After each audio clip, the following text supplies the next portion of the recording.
Well, welcome back. We are finally back with the Ghost of Wrath campaign after a few weeks hiatus. A couple of one-shots in between, which everyone seemed to enjoy. But without further ado, let's pick back up. So the goats, previously, you had begun to explore the Undercity of Karak Grungon. As part of a offer you made to the Thane as a favour for a favour for a favour sort of deal. With you, you have a young upstart priest by the name of Hordmere, who is with you to be able to complete the elemental binding ritual that you need to take place in order to deal with the existential elemental threat that is down here. While you are probably more than confident that you could clear them all out yourselves,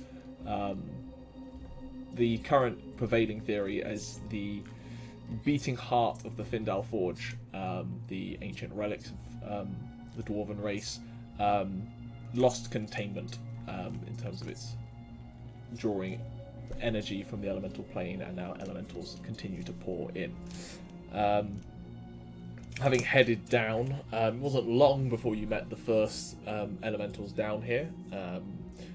A relatively swift combat defeated, and you were presented with a room with three options. A little bit of investigation gave you the conclusion that two of the paths led to the catacombs and the mines, respectively. Not wanting to be deterred from your objective, you chose the remaining path, believing it would lead you more directly to the forges and hopefully onwards to the Faendal Forge. Turns out that tunnel, while obvious, was dangerous in that a ancient dwarven trap system activated upon you entering that's dealt a fair chunk of damage. You tried to circumnavigate it with a use of the Windwalk spell, which would have probably worked if the party, famed for their incredibly high wisdom saves, could actually roll high on wisdom saves and avoid being frightened and sent back down the tunnel on multiple occasions. Fortunately, Balthazar eventually decided, not going to use the Windwalk, going to use my own natural speed itself, and that seemed to appease the dice gods somewhat, as he managed to then start saving against the frighten effect and spend enough time down there to deactivate the rune which was causing the frighten, and then actually miraculously somehow unlock a door of rather intelligent design, locking mechanism, DC 25 that was at the point, and he somehow managed to do it. So all credit to him. I think it was 25 anyway, it's been a while. The rest of you braved the still active trap, but at least you weren't being frightened back down it, and joined him in the relatively safe zone around this door. The door unlocked, a slight crack opened for Balthazar and Thrungi to take a peek through. Gave you the sense that beyond was a vast cavern, far larger than any you had entered previously. Faint flickering light further within, but it didn't do much to light the area. Yes. What would you want? What do you want to do?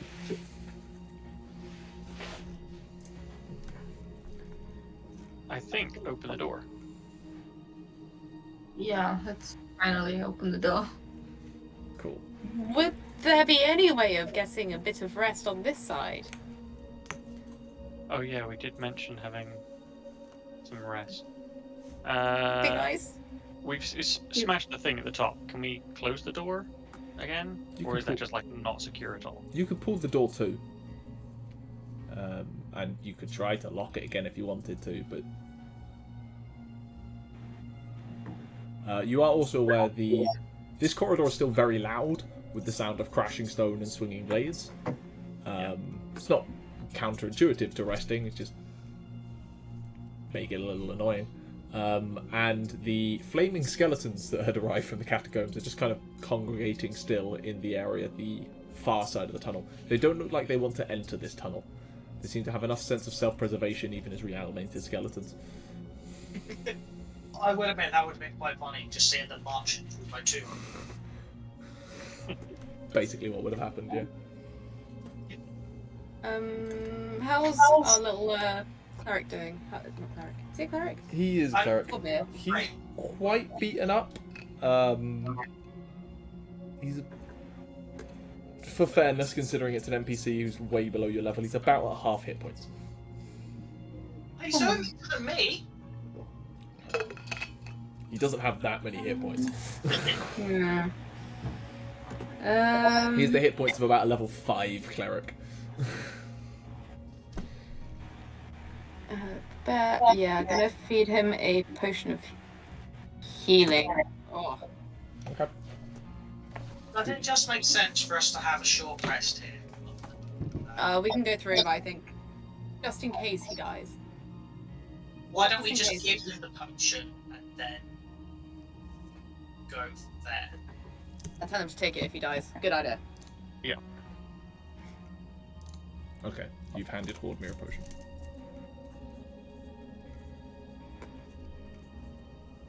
Let's set up for a short rest, and I will pull the door. 2, at least. So you going through and then shutting it, or staying this side? Staying this side. Then I'm not giving him a potion. Okay. He doesn't have a See potion. how well a short rest goes.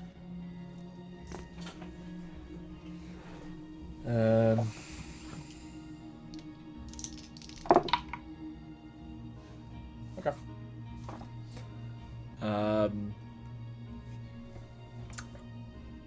You set up a short rest with the door 2.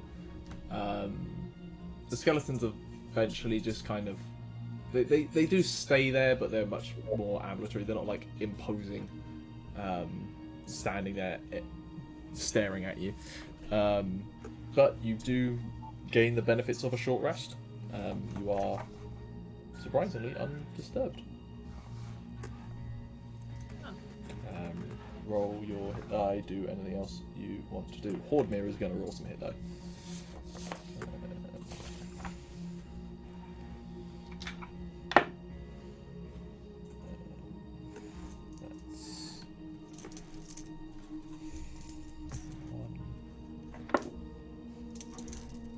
It's nearly up to full.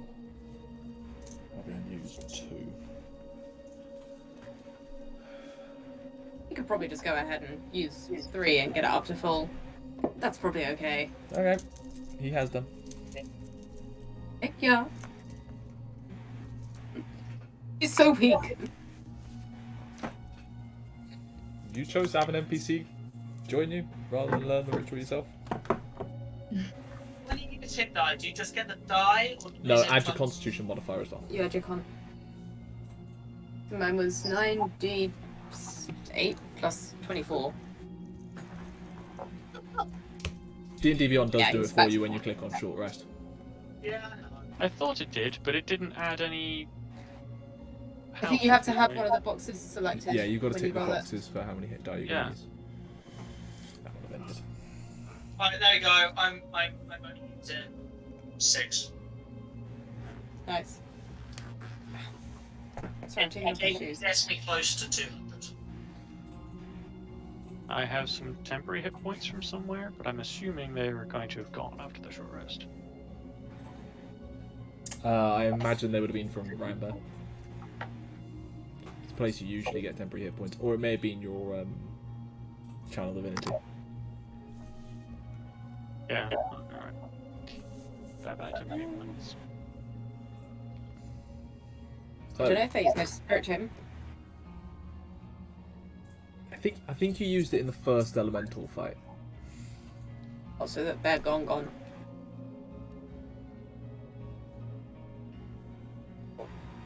But yes, anything else anyone wants to do in the short rest? If not,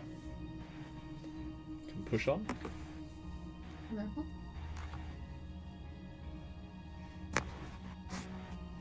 Crack on. Door awaits. Who's Push it leading? open. Because I'll do it. Since I smashed the shit out of it.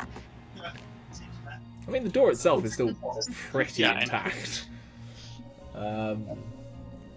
You push open the door, and it's heavy, but it does seem to be well levered, for lack of a better term, in terms of while it is heavy, it's designed in such a way that one person can move it.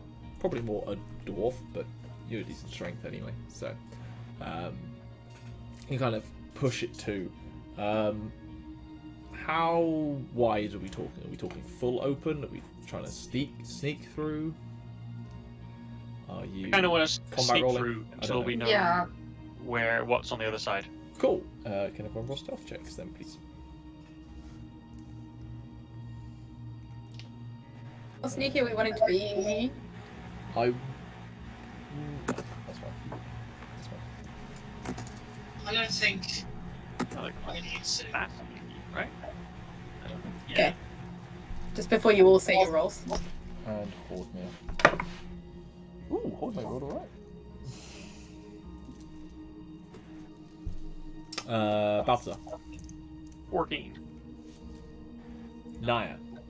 You did put 18. Clank Be Gone on, I remember. Oh, did I rolled disadvantage, but that's fine. In that case, it's a dirty 20. 30-20. Rambear? Rambear started out with a fun little like battle roll that tried to break their fall by whacking their arm out and rolled a 9. It could have been worse. Thrungi? 16. 16. Not your best. But between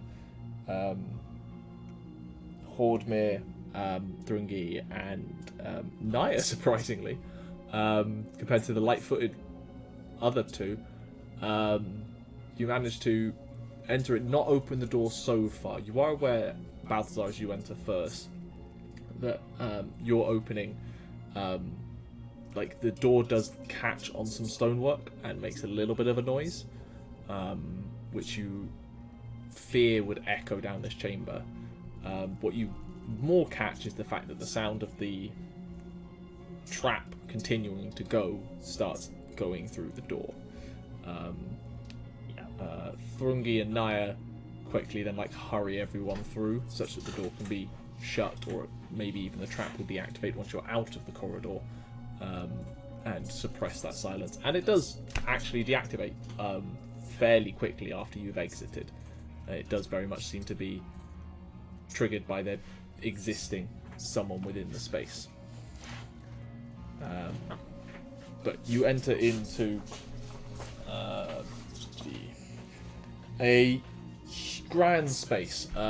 There's just enough light in here to pick out shapes with all of your dark visions. Nyah's screwed, but faint shape, detail is beyond you, but you can at least get a sense of the size of this room. A huge cavernous dome ceiling, and spotted about the place, kind of around the walls more than anything, are small fire glows. You can't quite make out what. The center of the room rises slightly, there's a broad platform. The platform itself is a couple of dozen feet across, if not more. So that platform itself is large and sits slightly above this even larger space. And you can make out broad, squat shapes kind of dotted about this anvil in neat rows. Thrungi, you would recognize them to be anvils. Just rows and rows of these on this central space. Thrungi had previously mentioned this place was called the Smiths Forum, and you kind of get the premise that it is a forum of smiths that could all work simultaneously. Closer to you, this is a slightly narrower space. it starts up a little bit and then widens out into kind of a square space further ahead. But to your end, on the sides, on the left-hand and right-hand side, there are a number of large shed-like structures made out of stone and metal. You can't make out what's inside them. And that's all you can make out in this light from where you are. I figure where we need to go is right at the back, isn't it? Really? Well, depends on your definition of where we're going. If texts are accurate and designs of the other Faendal Forge we have underneath the capital, we may not be looking to go through the main doors to the Faendal Forge. Okay. But I imagine what I'm looking for is possibly in that direction nonetheless.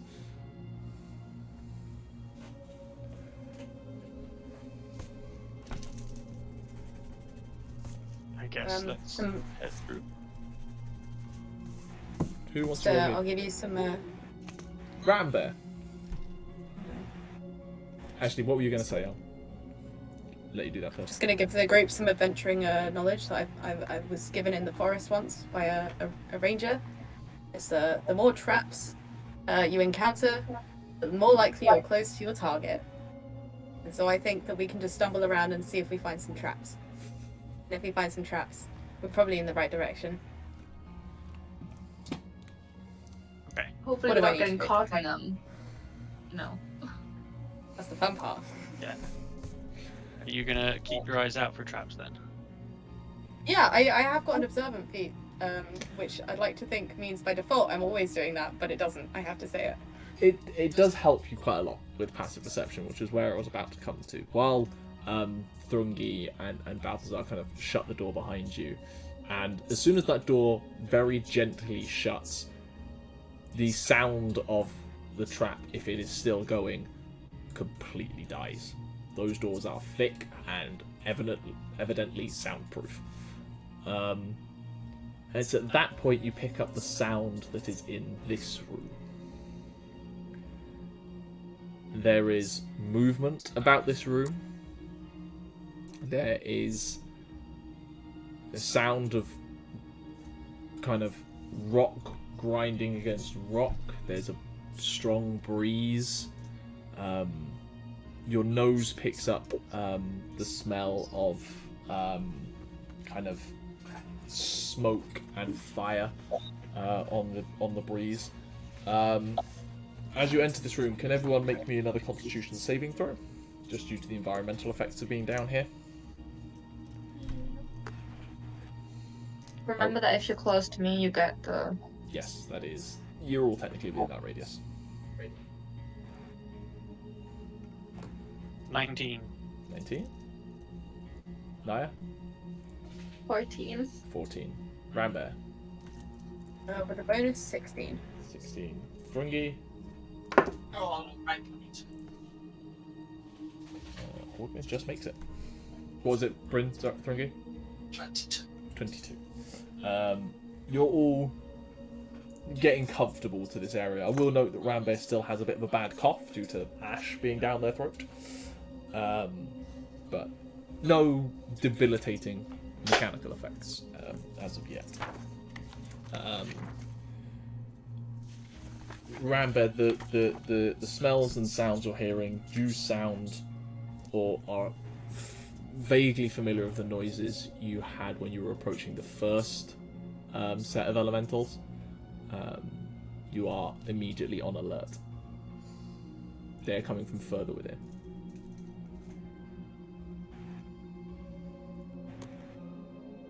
I remember that we fought elementals, but I don't remember how it went. I mean, you beat them. That is evident. Right. Last session? Yeah, sorry. On alert. Moving forward.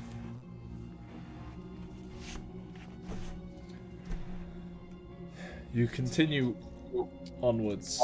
I assume, based that Rambear is on alert, you are moving as stealthily as you can, rather than brazenly through.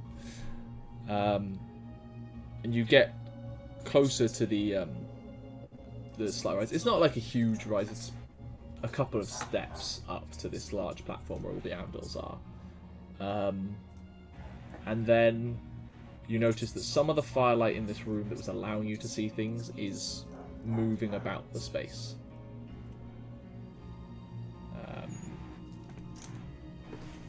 You can see now in the light, the faint light in here. Nyah again can't. She is a hand on the shoulder of Rambear to make sure she's being led. You can just about make out gateways to the immediate left, not immediate left, but to the left and right of the room. One of which appears to be up a small flight of stairs. The other appears to just be kind of not even a doorway, just a open space, seemingly for ease of access to the right hand side. And Thrungi and Rambear, with your perceptions and Thrungi's suppressed knowledge of this place, shall we say, you can make out a huge set of doors at the far end of the room. There seems to be large statue-like shapes either side of it. Clearly it is marked as significant.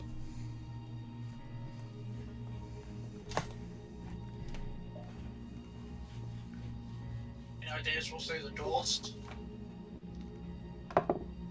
The others can't see the doors. Oh, do you have any ideas? Not well versed in this area. I'm gonna turn to Hordmere and describe the doors. I guess eventually we're walking close enough, right? You are still... I mean, this room is a couple of 100 feet in diameter. This place is huge.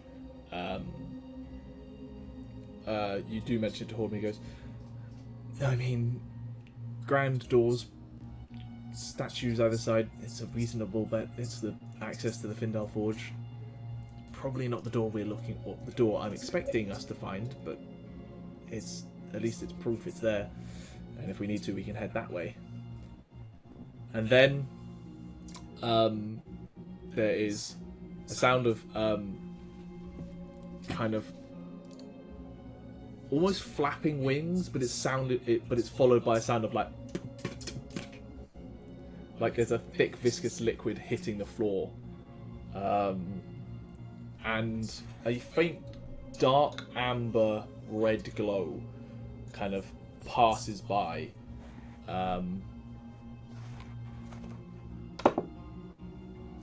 and it suddenly kind of catches that attention and just as a magma mephit notices your presence in the room and lets out an alarmed cry, which is immediately caused by the two wandering flames about the room to ignite up further, casting brighter light about the room. The sound of earth rumbling comes from further across and sounds like it's getting closer, and a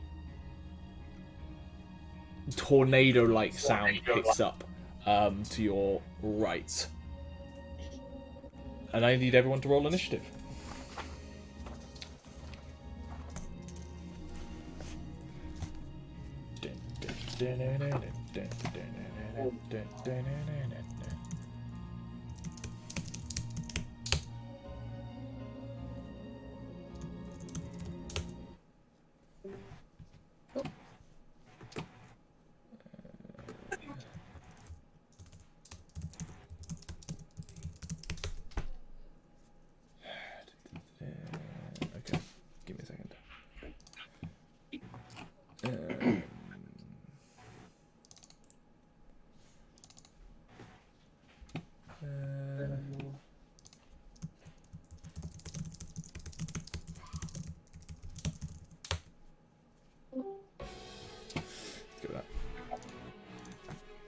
Cool.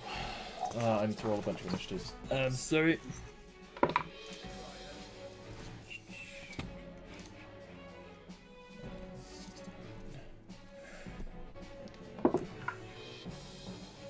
Rubbish. 4.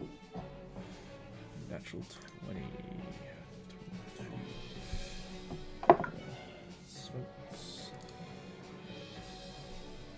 18. Wow, they rolled very well. 25 to 20. Okay. 20 to 15. 16. 16.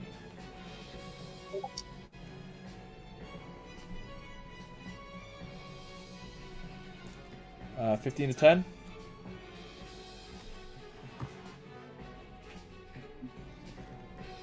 10 to 5. 9. Was that 2 9s? Yeah. I think you've both got I the think same so. decks. Who wants? We'll put Thrungi first no, I because got he an has 8. dark vision. Yeah, Right. yeah, I was gonna say. Thrungi, Nyah, Rambear, and then the Earth Elemental who rolled like hell. Responding first to the Magma Mephits warning is from your back right. A air elemental, much like the one you encountered previously, except for this one appears to be adorned in plate armor. Thrungi, as it begins rushing towards you, you notice that this plate armor has a very dwarven appearance. It's almost like it's taken armor that was around this room and adorned it. That being said, it can use its movement to get close to you, but due to the sheer size of the room, it is still about 60 feet away from you, just as it rushed towards you. In one hand, it appears to have a flail that seems to be picked up by the very currents of it. Air Elemental has moved towards you, but as I said, it's still 60 feet away, just due to the size of this room. Of the Elementals, a couple of almost clouds of smoke circle in around you. These creatures appear to be much closer to where you were, hence why they noticed you, as a pair of smoke mephits come in, and both of them just exhale a cloud of cinders towards you. I need everyone to make 2 dexterity saving throws, please.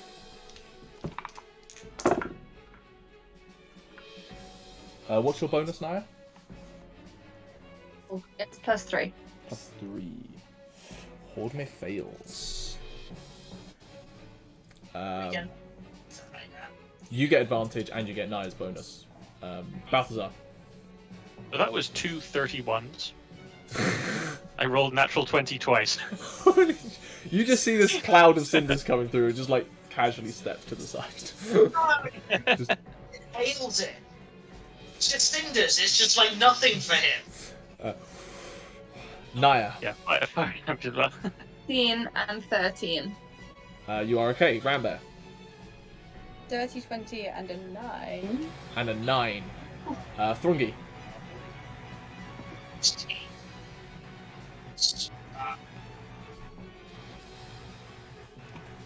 I really shouldn't hear you, Bryn, I'm sorry. Yeah. I couldn't hear me over something. Yeah, it sounded like a little static on Emma's. It's gone now.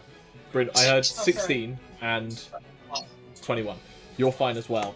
But Rambear and Hordmir, as the smoky cinders come in, they just get caught in their eyes and they start hacking and coughing and are blind until the Mephit's next turn. So you two are blind. Following the smoke Mephits, the magma Mephits come in, which were also hovering around. And they, having seen their cousins exhale cinder breaths, are gonna vomit forth a cone of magma and lava. I need everyone to make another 2 dexterity saving throws. Rambears are at disadvantage because they are blind. Not strictly the rule, but you can't avoid it. And Hordmirs are as well. That is fail and a fail. Hordmir fails both. Balthazar. 17 and 20. 20. You take no damage. Actually, what level monk are you? Do you have evasion? I don't believe so. Okay, you take That's level 9. 6 points of fire damage total, but halve that to 3 because you're a gold dragonborn. Nyah. Another 13 and 18. 13 and 18. Cool. You take 6 points of fire damage total. You succeeded on both. Rambear.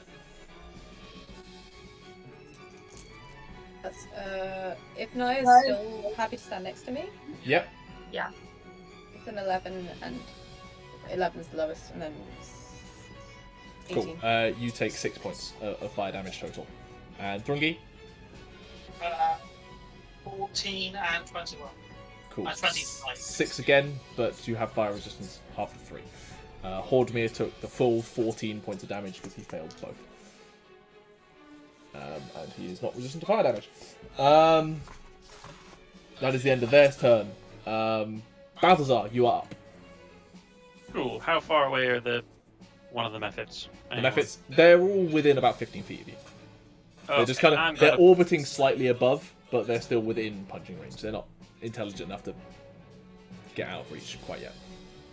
I'll fire a ray of frost at one of them. Cool. Make me an attack roll.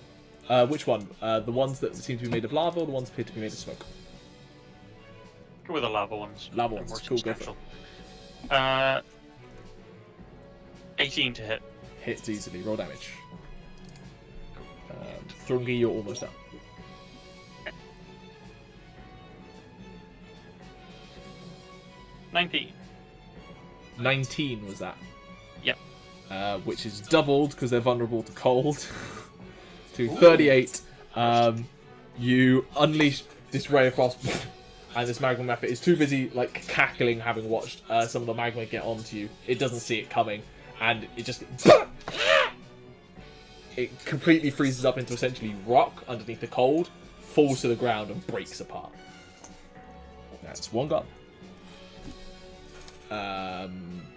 After the, is that the end of your turn? Anything you want to do? Yeah. Nope. Cool. Is now the two moving pieces of fire begin to also close the distance. They are also about.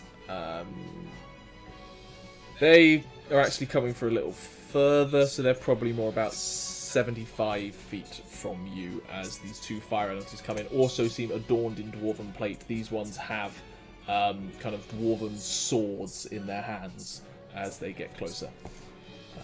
That's their turn. They are, as I say, 75 feet away.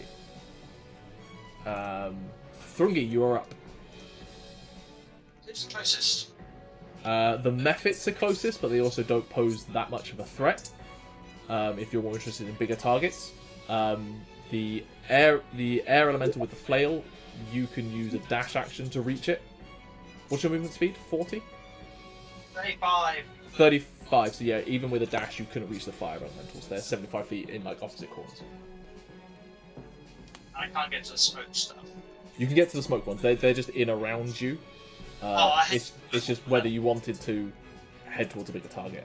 I was mentioning. The next plus bonus action rage. Bonus action rage. I'm going to attack. You're attacking the smoke ones, yeah? Yeah. Cool. The first one is. Can I do? Nyah, you're on deck. So I will make both reckless. Go for it. First attack. 18 plus 12. I think a 30 hits. Yeah, it does. I've just noticed the Magma Mephit should have done a death burst, but considering it got hit by cold damage, I'm going to ignore that. And the second one was low, it was only a 16. Yeah, they have an AC of 12, bro. Cool! So, unless I not more than that one, I'm hitting. Yeah. Cool. Their AC is based on being small and agile. They're not exactly tough.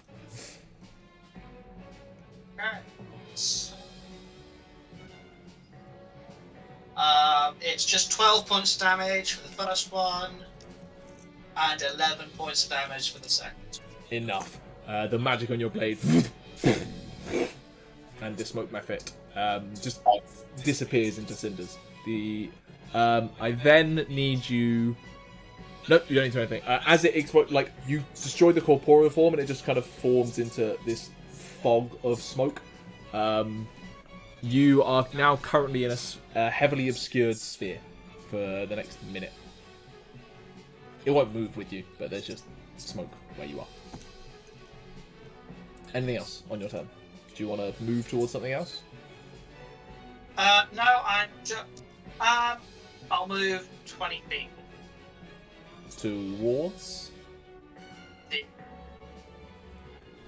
the air one. Cool. That's the end of Thrungi's turn. Nyah, you're up. Okay, since I was like practically holding on to Rambear, like to be guided, will I have noticed that they're like struggling with their eyes right now? With your passive perception, no. Okay, I'll attack the smoke ones nearest to me. Yeah. You can stumble over in that direction. You can hear Thrungi's shouts that you got one. You are at disadvantage because you can't really see on your attack rolls, but even then, you're probably still going to hit. So. It is. Rambear, you're on deck. 28 to hit. That was the lowest one. Yeah. Roll your damage. It's 12 slashing plus 8 radiant. It's still clinging on. It's like it's almost fully discorporated into this smoke cloud, but not quite. I will attack again. Either 20 or 22. 22 hits, and with your base damage. And then you're suddenly even blinder, because you're now in a cloud of smoke in darkness. Completely lost. I can't see. That's the end of your turn. Rambear, you are up. Okay, so I was blinded in the past 6 seconds, right? Rounds happened pretty much instantaneously. Yeah, hand wavy, timey-wimey, but yeah, sure. Yeah, right? So, like, if a spell has to occur in an area I can see, can I do it? You can throw it out into that area, I would say. You still have a rough premise. Whether if you were directly targeting something, that would be a different matter. No. We're Rambear's panicking. And Nyah would know that Rambear can't see, because Rambear's like, I can't see anything! Oh my god, I'm blind! This is it! Oh, I didn't roll Horde Maze initiative. He's going to go at the end. And in the like genuine blind panic, Rambear's gonna like think about happy thoughts, and summon the happiest animal in the world, a giant elk. Sure. And unoccupied space within 60 feet. If it's possible. Where were you aiming at? Or are we going pure panic here? Oh, it's panic. Okay, It's roll just me a the Hanging d8. Time Forest. Roll me a d8. Okay, let's not roll any d20s, come on. The 3. Okay, it is summoned directly to your right, which is in the direction of the air elemental. Roll me a d6 to figure out how many feet it goes, if it's within 60 feet. So you're gonna say how many feet it has? 6. 6. It goes the full 60 feet, which means it actually arrives next to the air elemental. You just managed to... And there's an air elemental next to a giant elk. Just... Cool. Anything else you want to do? No. Cool. No. Giant elk's turn. Oh yeah, the giant elk can just do it. Giant elk, which is also at disadvantage to attack because it doesn't have dark vision. Yes, that's true. Hey, I'm not the only one. I forgot about actually. How far away is it from that little It's guy? literally right next to the air elemental. Yeah, I don't think there's much you can do. It's gonna it's gonna hooves. It's gonna try and hooves. It might be a disadvantage for this. It will be a disadvantage for this. So that's +6.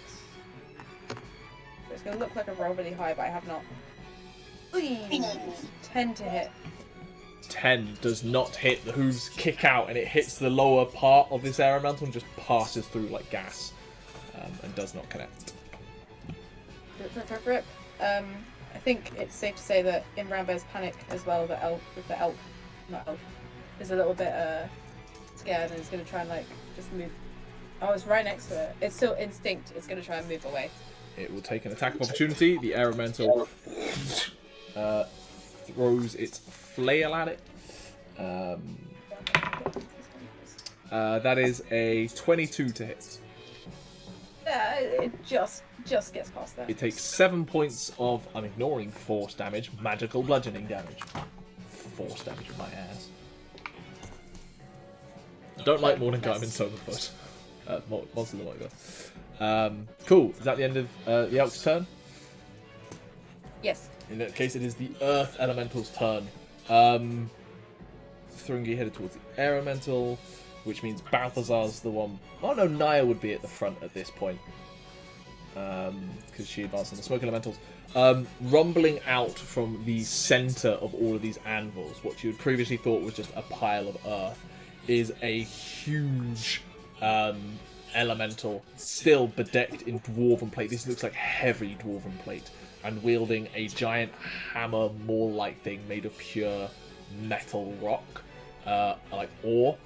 And with 30 feet, it is actually close enough to get up to Nyah, and is going to swing.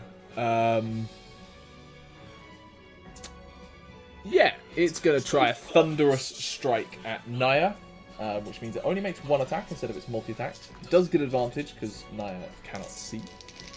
But it only has +7 to hit. So a 16 is not going to hit.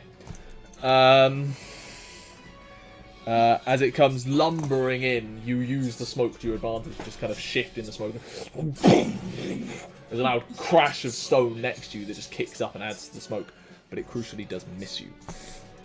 I'm using the if I can't see, they can't see me. Exactly. It is now Hordemir's turn.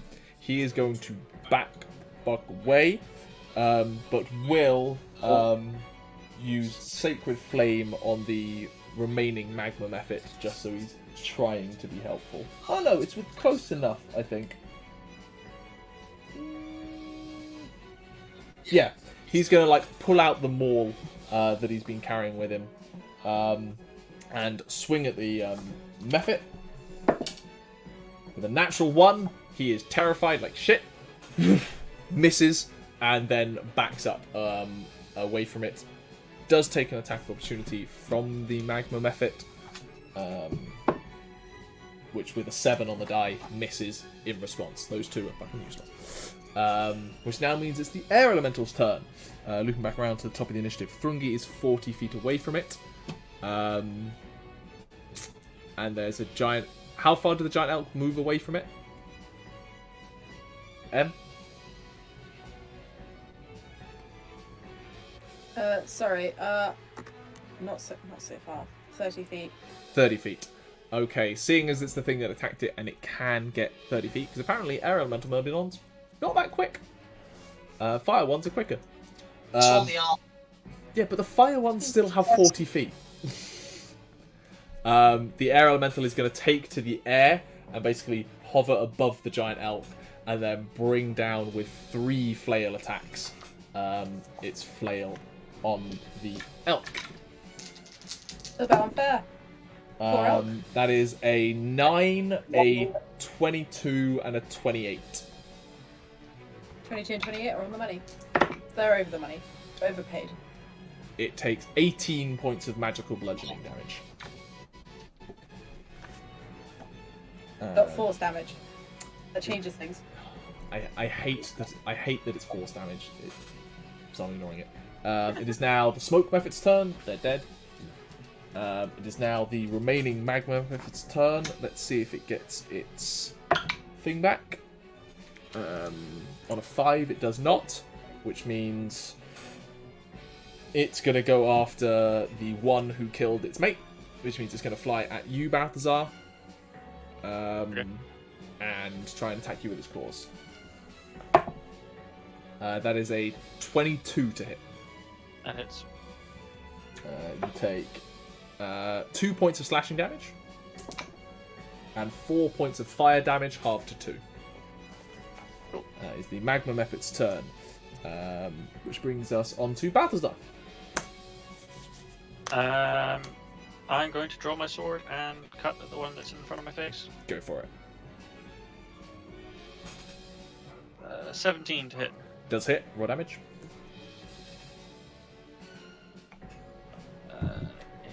12. And 12 points of damage. How much cold? pretty sure 3 cold 3 cold. Is that within the 12 or on top of? on top of. Cool. So that's another 6 points of cold damage. It's still up. And 14 to hit. Does hit. Another 9. Cool.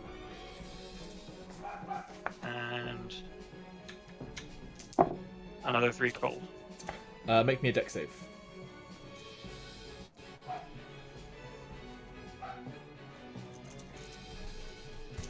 Not so great this time. 11.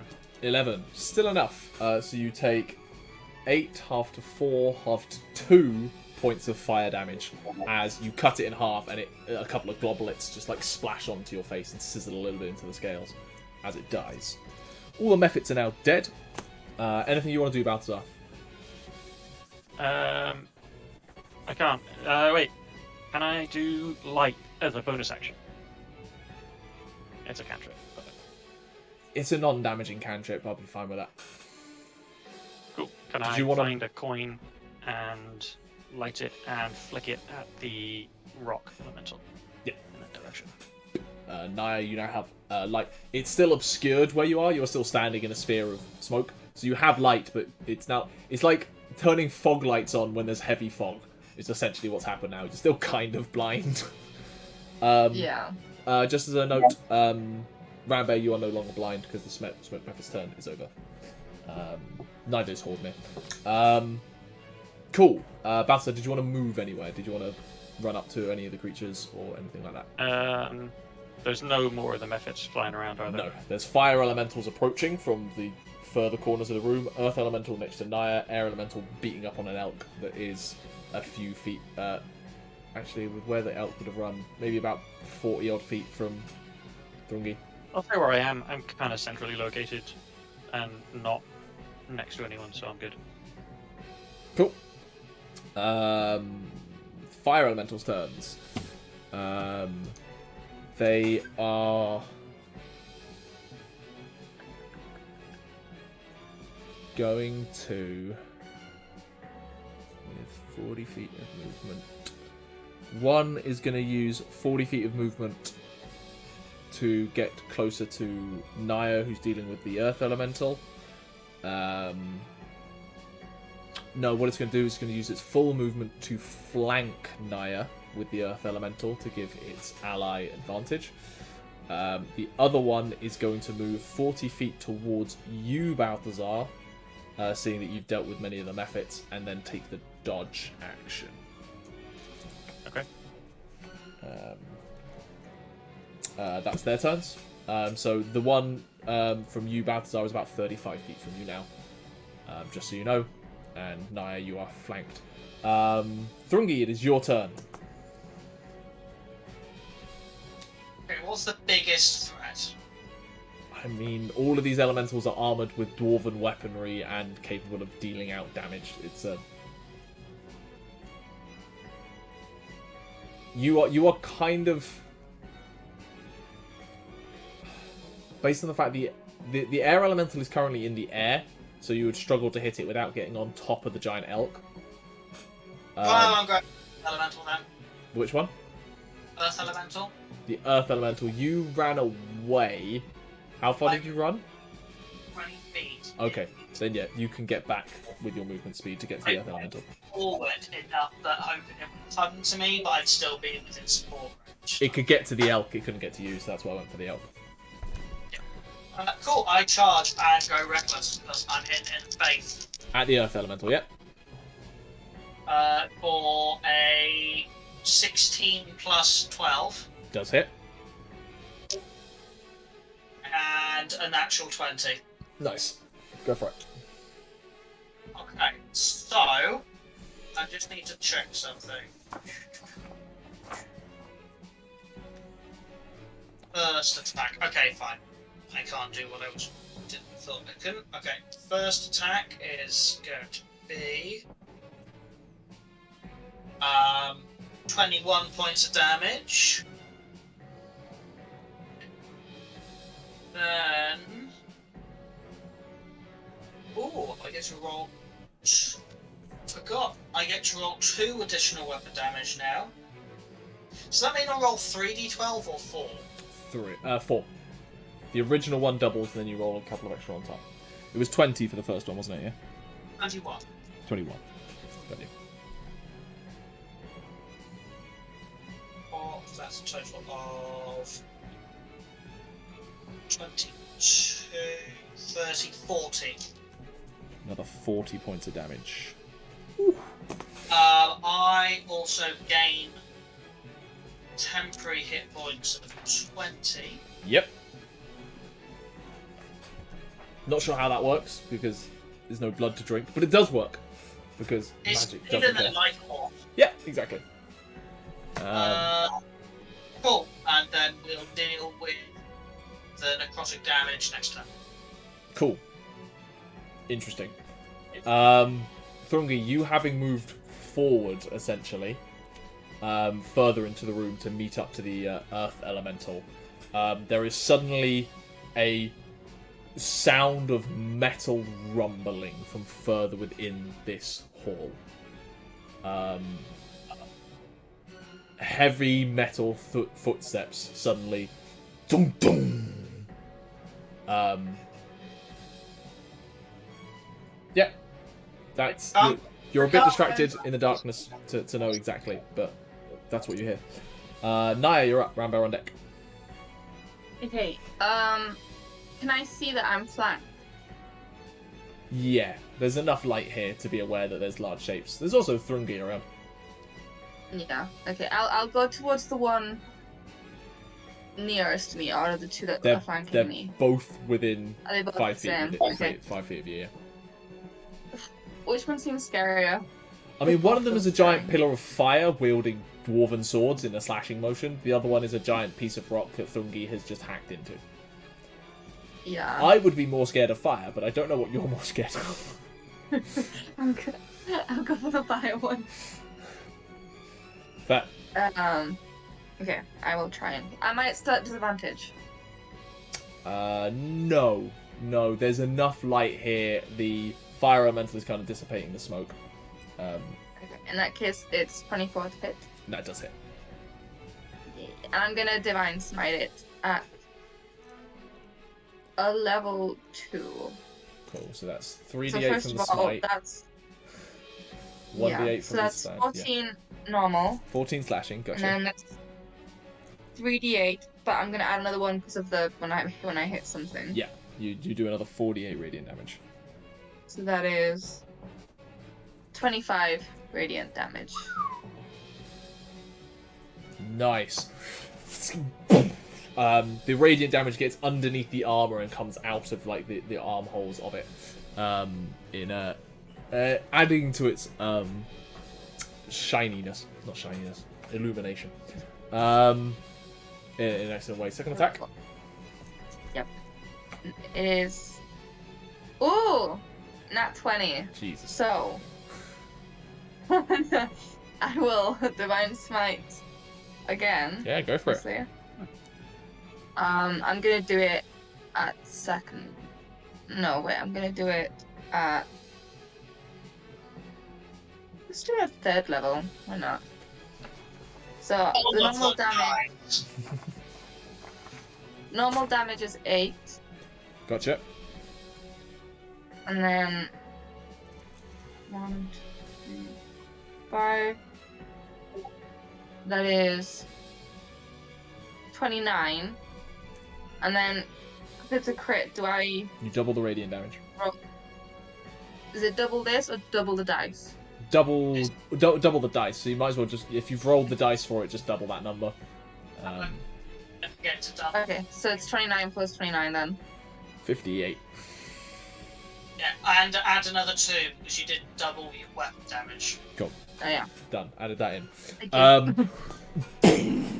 There is a burst of radiant light, and this thing is just about flickering, still holding on from under that flash, but it is badly fucked with.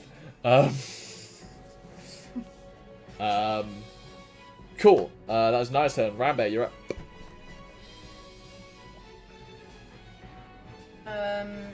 Yeah, Rambear can now see. We've been surveying the battle. They're not too sure what to make of it. Everything's going off. It's a bit much. They're gonna cast Wither and Bloom next to the the fire elemental that is basically just demolished. Sure, go for it. And, What do I need to do? well, so it's a con save. 18. Constitution save. That is an 18 on the die plus 2 for 20. That's fine, because if she wants, I also have the option. Well, I don't think she's taken much damage. You have the option to roll an extra hit die if you'd like, Sarah, for Nyah. What, like now? Yeah. Oh, you take half damage as well. Banging. Yeah. Okay, sorry, mine's 6. Nice. 3d6. Oh. Okay. So you take 4 damage for the elemental. It's still alive. Damn! Yeah, now I can have one of your unspent hit die. Cool. Is that Rambear's turn? Oh! Yeah, but you regain you regain 10 extra hit points. So your hit die plus 10. It's plus my spellcasting modifier.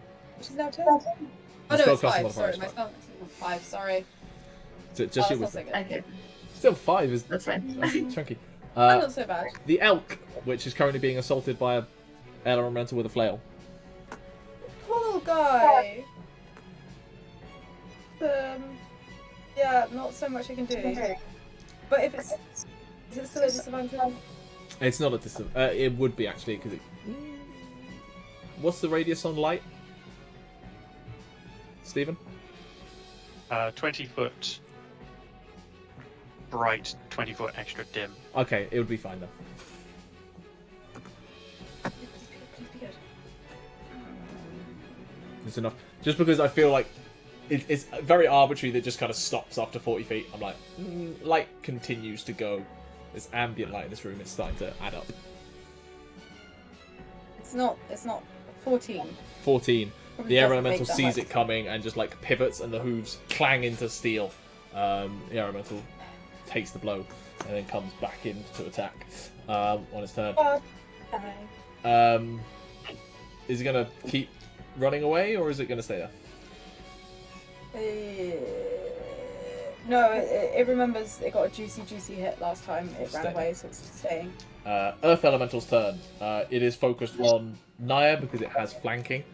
Let's see if it gets its thunderous attack back. It does not, so it's going to multi-attack instead. With advantage. First one is a 22 to hit. Yeah, that hits right on. Second one is even better, a natural 19. So both hit you. Okay. The first one is 12 points of magical bludgeoning, and the second one is 13 points of magical bludgeoning. And it stays there. Hordmir, who can just about see...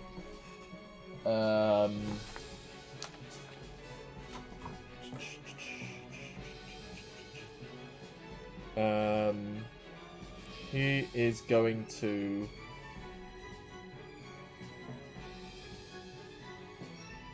You thinks you've got this, so he is going to use... He's going to add to the ambience in the room and also cast light and really dispel any issues of any potential disadvantages at all. This room, or at least this portion of the room you're in, is now pretty well lit, except for the two kind of balls of floating smoke, which are in and about and getting wafted away by weapon attacks. But he is intelligently staying out of the fight. Although there is a fire elemental getting dangerously close to where he is, but there is a Balthazar between him and that. He's feeling fairly confident on. That is Hordmin's turn. Air elemental's turn. He's still pretty pissed at the elk.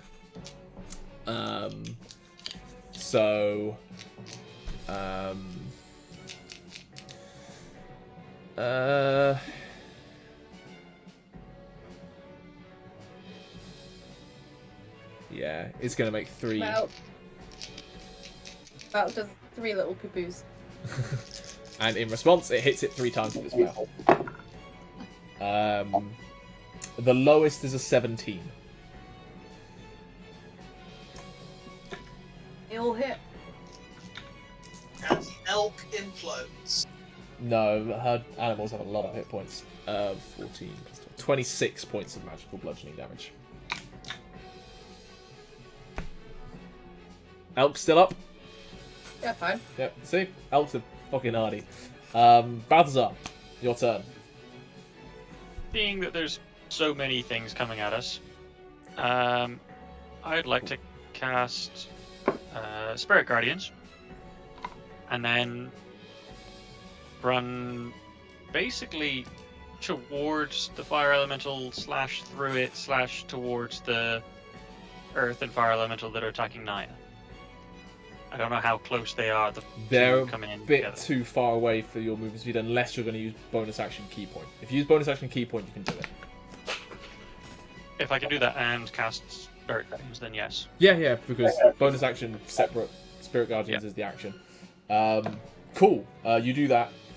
I was thinking popping Spirit Guardians, Roll running me, to the first one. roll me a to hit straight it. dex check just to make sure you don't trigger attacks of opportunity on your movement. It's not very high DC. You're used to your Spirit Guardian's range. It's just theatre of the minding. That one. That one. You will take an attack opportunity from the first fire elemental. You just get your movement a little bit wrong, but the way you finish, you're not going to trigger from the other two. What is it? Constitution saves or Wisdom saves?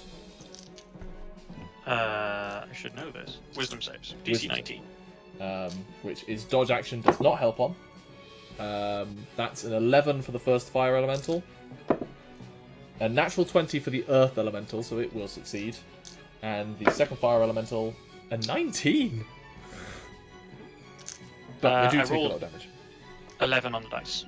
11 on the dice. So the first fire elemental takes 11.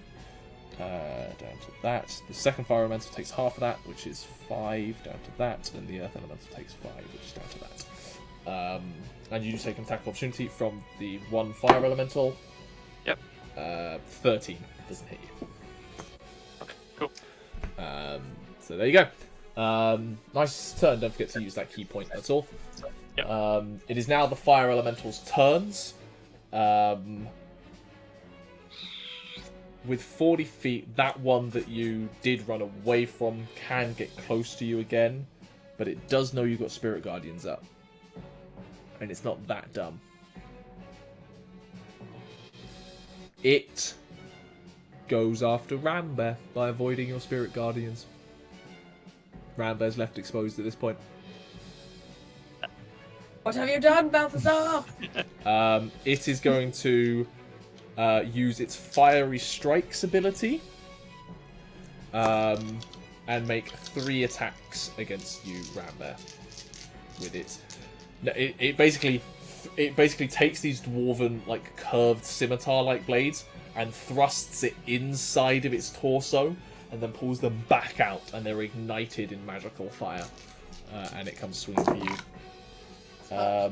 That is 22 is the lowest to hit, but no crits. I'm rolling quite well. So the magical slashing damage is 28. I'm sorry, this guy just rolled quite well on damage. And the magical fire damage is just fire damage. Bit lower, 3, 6, 10, 16. 21 points of fire damage to Rambear. That's 26 plus 21. Yeah. 28. That ends that one's turn next to Rambear. The other one, which is pretty beaten up, but still up,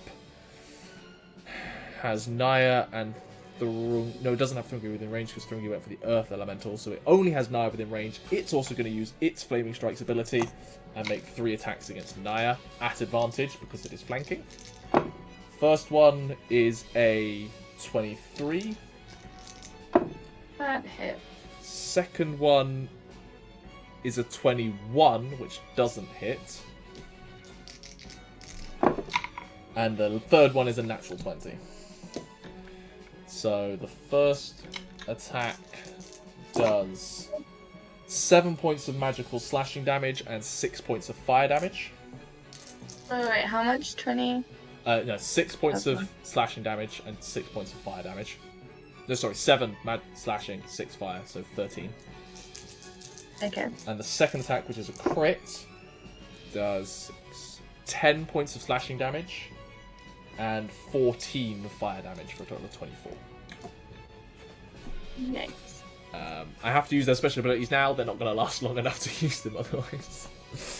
That is the fire element's turn. Next up, the golems that were at the far end of the room. These large constructs begin thundering, stepping down towards you all.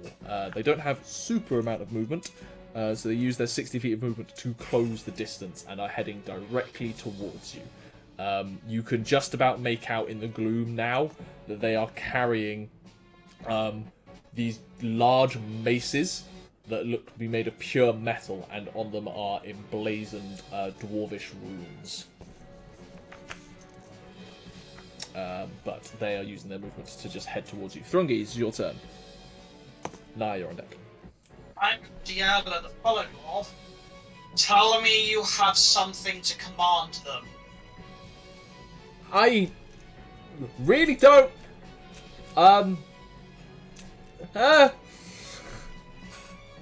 He's just gonna yell at it. Guardians, protect your forge and attack the Earth Elemental in front of me. Go for the Earth Elemental. Go for it, man. Still going reckless, because fuck it.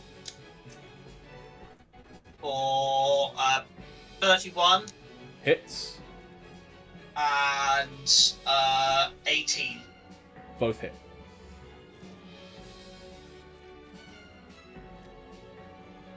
Oh, that sucks. 22 points of damage total. I rolled double ones. Aww.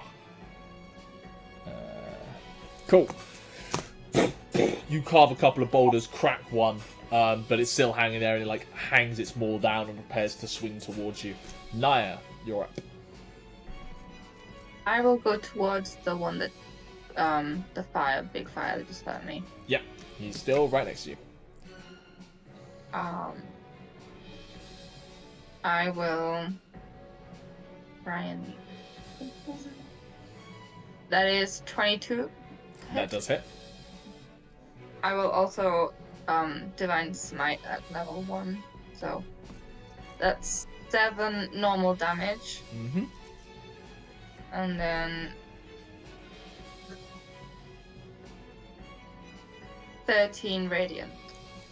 You carve into this one, you bring your blade down and crack through the shoulder plate and find a weak point, and the radiant damage bursts through, allowing your blade strike to carve deeper. The metal plate cracks, the fire elemental spins up in a column of fire and then dissipates entirely.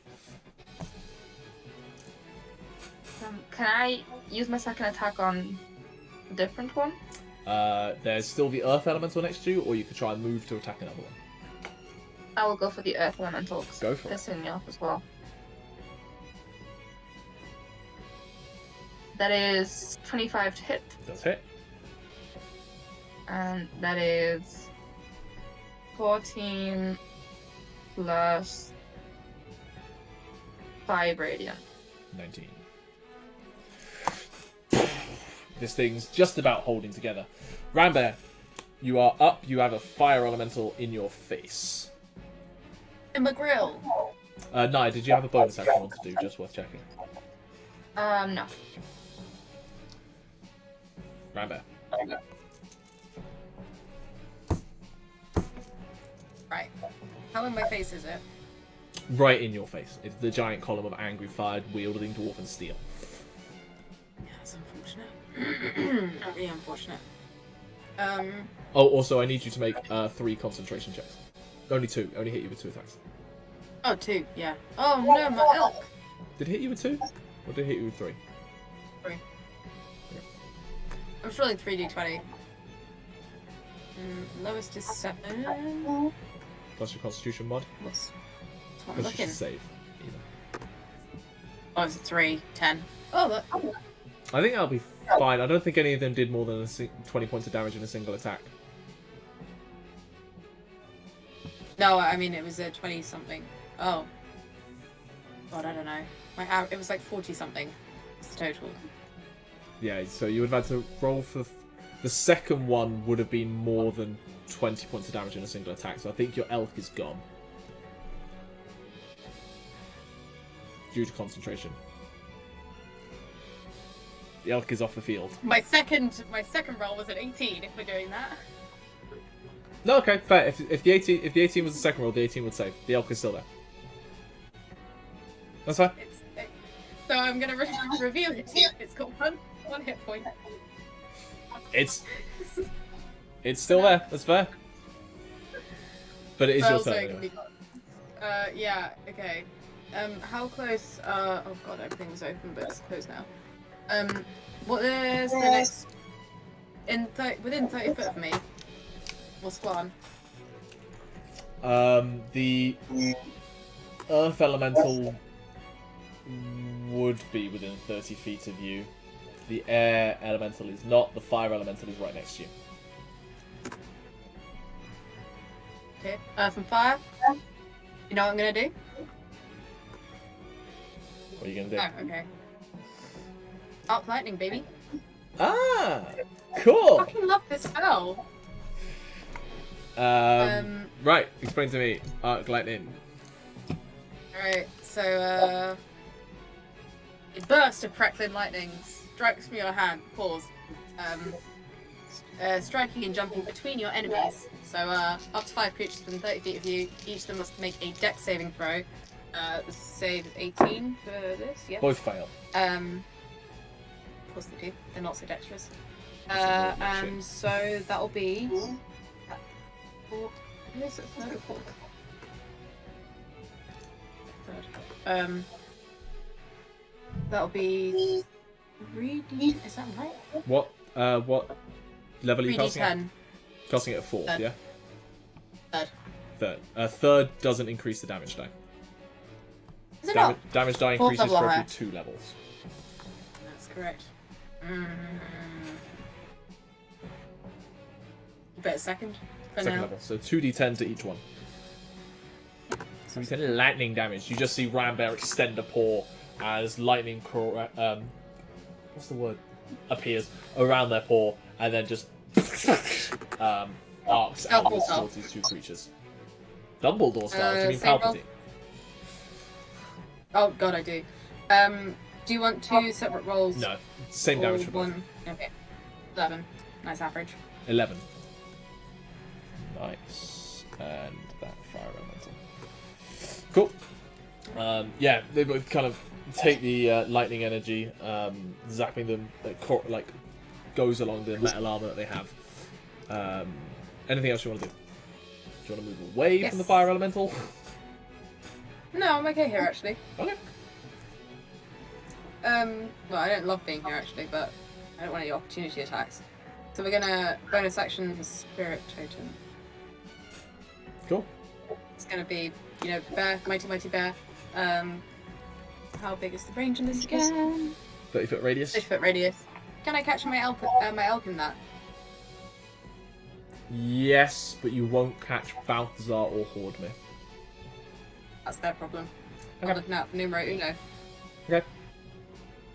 Nice. So everybody else gets. Jesus Christ! Now it's 5 plus 13, 18 hit points, temporary hit points, Cool. including my elk. Including your elk. End of Rambear's turn. It is the Earth Elemental's turn, which is going to turn around to Thrungi. Actually, at the end of Rambear's turn, it's the elk's turn. That is correct. I do apologise. Sorry. Carry on. Might be their last round again.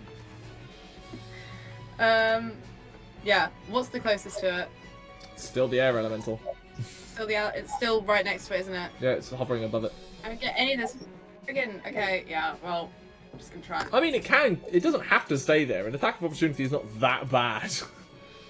For this little guy, it sure is. It avoids 3 multi-attacks rather than a single opportunity attack. It's just something to consider.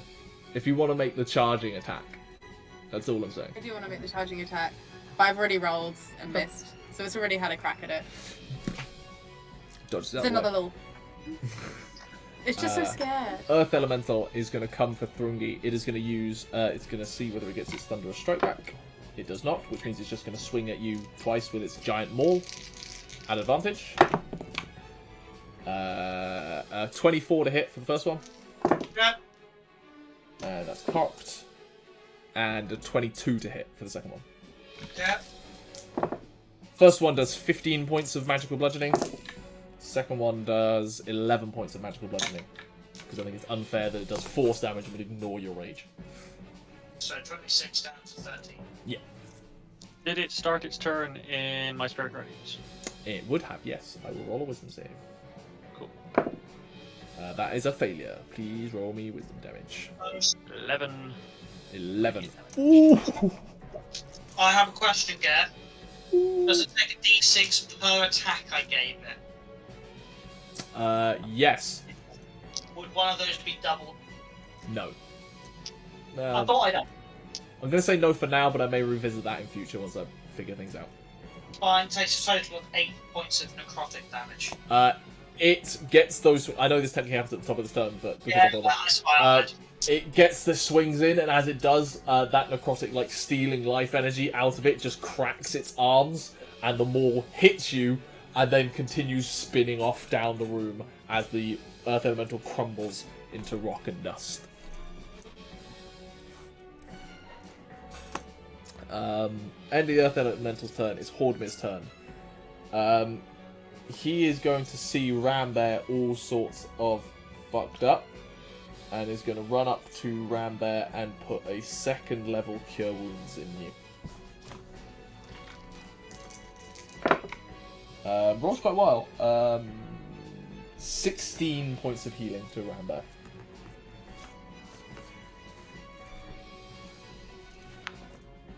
And he enters my aura.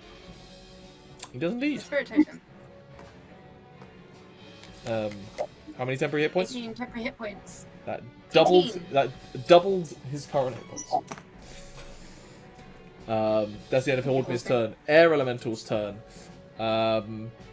Has just seen that its ally has died. It is going to use its movement. If the elk is within 30 feet, Rambear would be in 30 feet. So would everyone else, based on radius. It's going to go after Thrungi. No, it's pretty pissed at all of you. Let's leave it up to the dice. 1, 2, Rambear, 3, 4, Thrungi, 5, 6, 9. Thrungi. It is going to run up, and you suddenly see this flail seem to arc lightning. As a lightning build-up happens, it swings and swings and swings, almost creating a mini thunderstorm in the air around it, and it swings its flail towards you. And not great. 19. Is that a hit? I've only got 18. I thought, for some reason, I thought you had an AC of 20. I don't know why. What's against me? So you take 7 points of magical bludgeoning as the flail cracks you around the face. And 5, 11, 17. 25 points of lightning damage as this lightning build-up locks through you, and I need you to make a Constitution saving throw. Oh. You'll probably be fine. Yeah, I think it's 18. Plus Nyah's bonus because she's within 10 feet. 21. Yeah, 21. It's a DC 13. You avoid being stunned by the lightning. But that was its charge attack. Spirit Guardians. Does it enter it? It does because... Yeah. I'm going to say no, it's intelligent enough to have got round the edge and based on your placement. But a small shift on your turn will put it in there. Simple as that. Like, literally just like 5-10 feet over and it'll be in. Just because you... Yeah. It's all theatre of the mind. Speaking of which, it is your turn. Cool. Do I have enough movement to step in to touch that? And then I actually want to go and protect Rambear because Nyah and Thrungi can take care of one air elemental versus Rambear against one fire elemental. Yeah, I'll say you can do that. Just that air elemental needs to make a wisdom save to start with. That is a failure. Roll me that damage. 9. They have not rolled very well on wisdom saves. 13. Ready damage. 13. And then you move towards the fire elemental, which would also have to make a save with a nat 1. Great. I'm just assuming the same dice. Yeah, roll, I'll take 13. the same 11 damage on it. 13 even, sorry. And then I will swing my sword. Just go for it.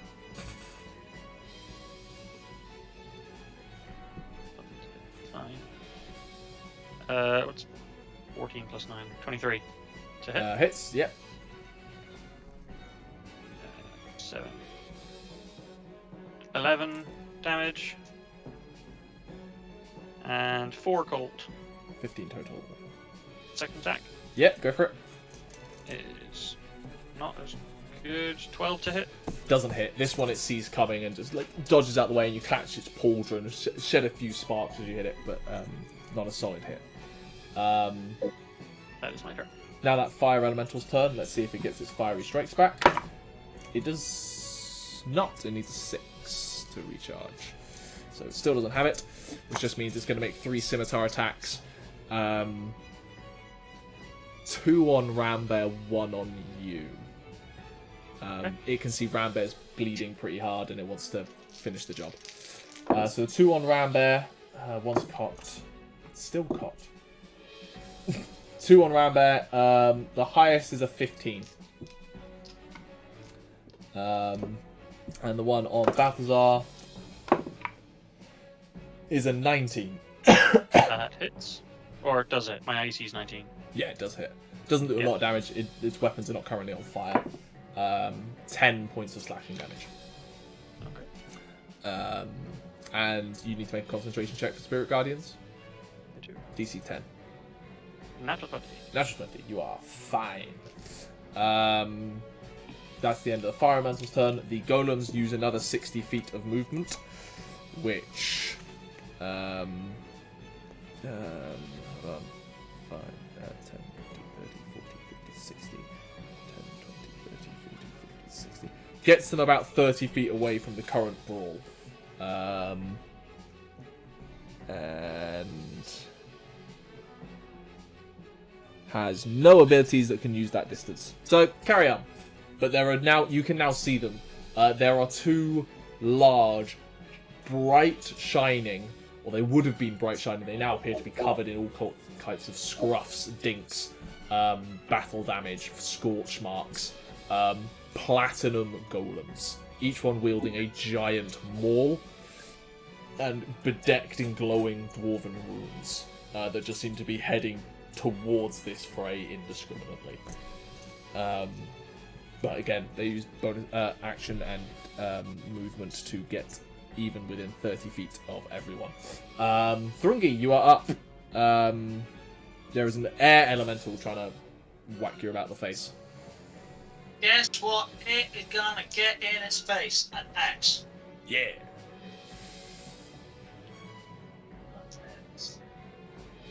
for 24 Hits.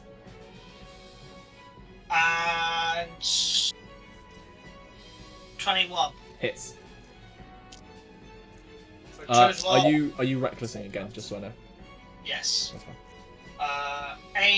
28 points of damage. Total, yeah. Yep. Nope, that's wrong. Do maths. That's the answer. Cool, yeah. 2. Remind me for the necrotic damage next turn. End of Thrungi's turn. Nyah. You can shift to deal with this air elemental. You're not currently engaged with it, so you could go and attack the fire elemental. It's your choice. Or you could attack the platinum golems that are now 30 feet away from you and appear very threatening. You have options, is all I'm saying. I'll go to the fire one because Thrungi's dealing with the air. Cool, go for it. Yeah, it's not within 5 feet of you, so. Okay. That is 29. That hits. And that is 9 plus 6. So that's 15. Yep, second attack. 18 hit. Just hits. And I'm gonna do a Divine Smite first level. Go So for it. that's 11 normal damage. Mm-hmm. And then 19 radiant. It is still up, but just barely. Cool, anything else? Rambear, No, you're up.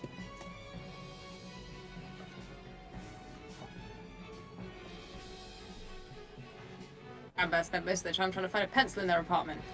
Oh damn. Alright. Sorry, okay. So Rambear's not feeling super duper hot. Still wants to sort of show off in front of their friends. So we're gonna just a simple little itty bitty spectral ram on the There's the fire elemental that is directly in your face. yeah, exactly. Um, I don't want to move away from it, to be honest. No. Stand strong. it does mean ram the, it. it does mean the Just attack ram will it. be at disadvantage because it is a just ranged. yeah, you're spell right. It's attack. a ranged. Nope, that's fine. We don't need to do that. I mean, Ooh, you know what? you can still hit with disadvantage. You could move away, take an attack opportunity, and not be at disadvantage. It's up to you. Could do that. Or I could just do something that'll help us both out. Wither and bloom again. Wither and bloom. Pretty useful. Pretty useful. How is this like? Is this fire elemental like sputtering at all? It Like- is starting to struggle to hold its form together. It's much reduced in its ferocity. No, within 60 foot of my elk. Yes, because it's within 30 feet. Yes, easily within 60 feet of your elk. Check in. Alright. We're wither and blooming ourselves. Wither and bloom. The fire elemental rolls a 16 Constitution save. Fuck you. Fails. Roll me necrotic damage. 15, please. 15. Dark kind of earth begins to like pull up from the ground and try to douse the fire. It hangs on just about, but it is barely alive at this point.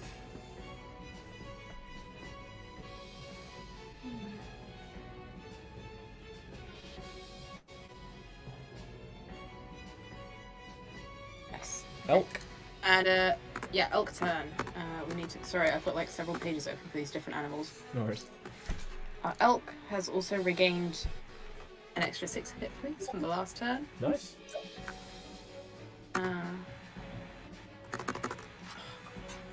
Right, and the elk is actually going to run away from. So the elk is going to charge at the fire elemental, Cool. Go for it. which is.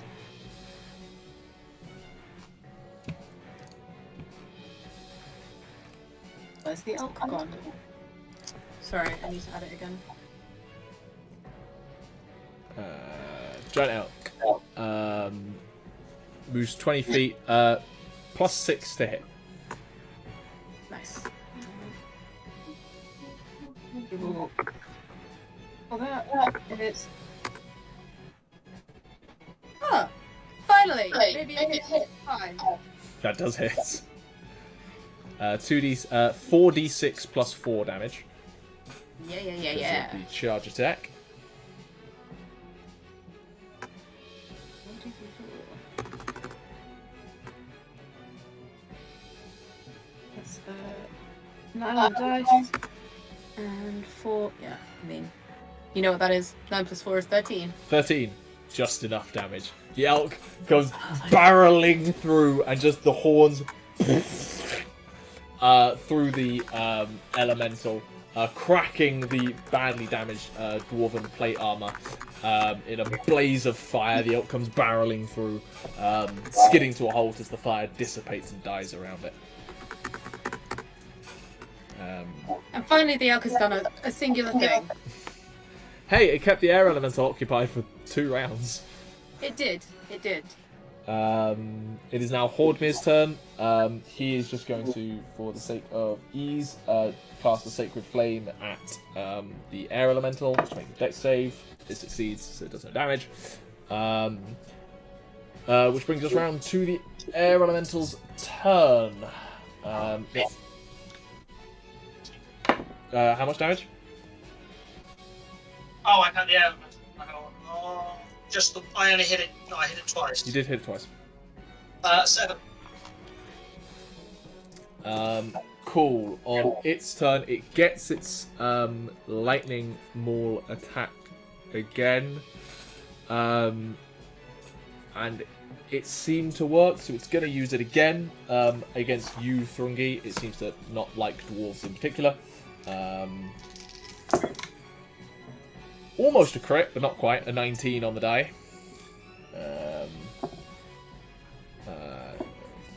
7 bludgeoning damage, half to 3. And 10. 18 lightning damage, and can you make a constitution save for me? Basically, don't roll a 1 because of Nyah. Oh, Nyah's aura isn't with you, so it might be like a 2 or a 3. Yeah, you're fine. That is the end of the air elemental's turn.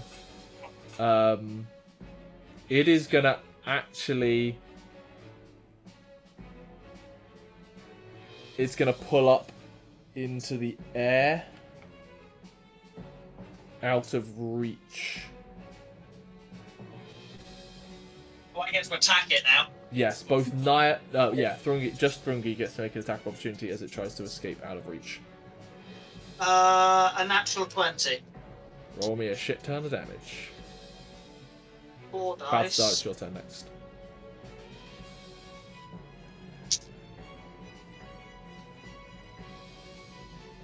$27 plus 10, 37.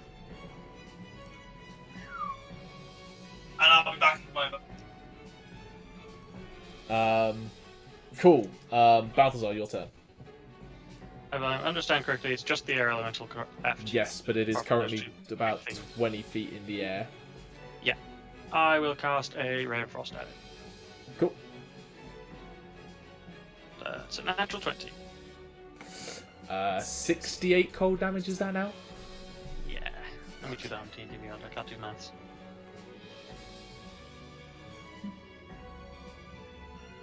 I think 28. 28. How do you want to do this? Oh no! Nope, I can't do maths. Never mind, you're fine. It's still just up. It heavily frosts up and it begins to fall back down. But it is still just holding on. Which means it is now the golem's turns. They move 30 feet directly past Thrungi, ignoring him, and head towards the rest of you. Only one of them can actually reach your group at this point, just due to angles. And one of them is going to make 2 melee attacks against Nyah, who is the closest one. It does not get advantage, as it brings its mace down 10 feet away at this point, just towards you. That's cocked. A 14 and a 25. The 25 hits.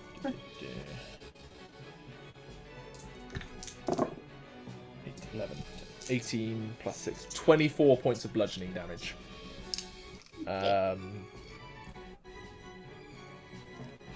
Yep. The other one is actually close enough. While it isn't close enough to get into melee combat, you see it like hold the mace, slam down, and in a 20-foot radius around it, which also catches the air elemental, a burst of radiant light heads out. I need everyone to make a Constitution saving throw that isn't Thrungi or Hordmere. 11. 11, failure. 21. Success. You still have Nyah's aura? You two do, yes. I think it's an 11. It's under. Anything under an 18 takes 23 points of radiant damage and is blind.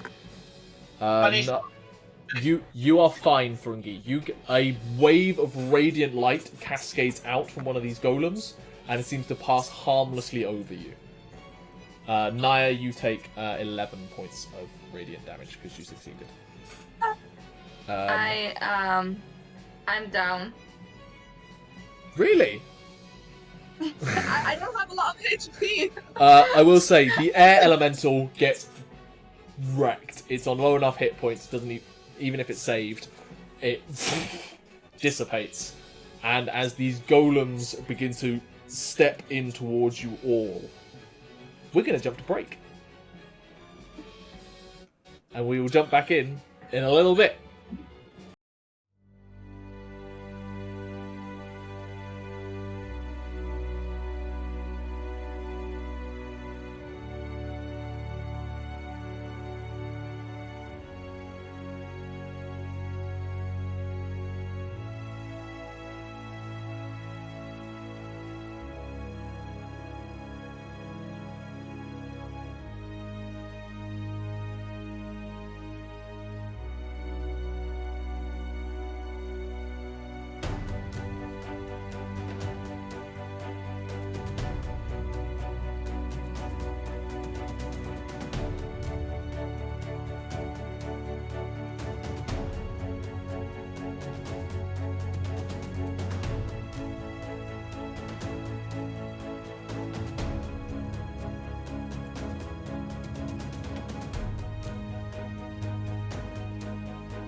Bringing it back, and we'll pick up right where we left off, as the two platinum golems approach you all. One of them having smacked Nyah, the other one then unleashing a burst of radiant energy, which seemed to not affect the dwarves. Speaking of which, Thrungi, it is your turn. One of them is within about 5 feet of you and doesn't seem to have directly attacked you. The other one is within 10 feet of the the unconscious body of Nyah. What do you want to do? Thrungi will say in English, in the name of the hold, Captain Thrungi Nornison calls those with me and points at the rest of the party who aren't dwarves. Dwarf friend and safe. in response to you issuing that, Hordmir bellows out some very abstract dwarvish. It's magical incantation dwarvish, essentially. He is essentially throwing out random words in the hope that it also takes effect. Roll me a persuasion check with advantage. What do you use? Can't do on top of that. Yes, boy! Natural 20. That's what we want. In that moment, as the one that had just smashed Nyah down was preparing to bring up its maul to bring down upon her, it kind of registers slightly and then just pivots the maul downwards in a head-down fashion. And both of them just kind of stop, heads bowed, where they are, and then begin to step away and head back to where they were standing initially, not affronting you. I cast Cure Wounds on Nyah. You can indeed.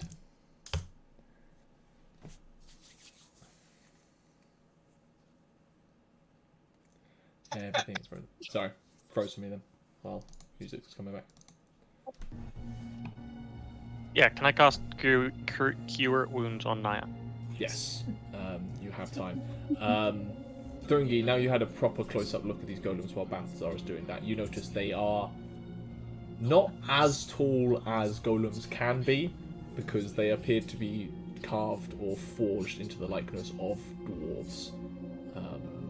Solid metal, bedecked in runes, heavily magical, but large platinum dwarves. And they go back to stand on flanking the large gate on the other side of the room. What would any of you like to do right now?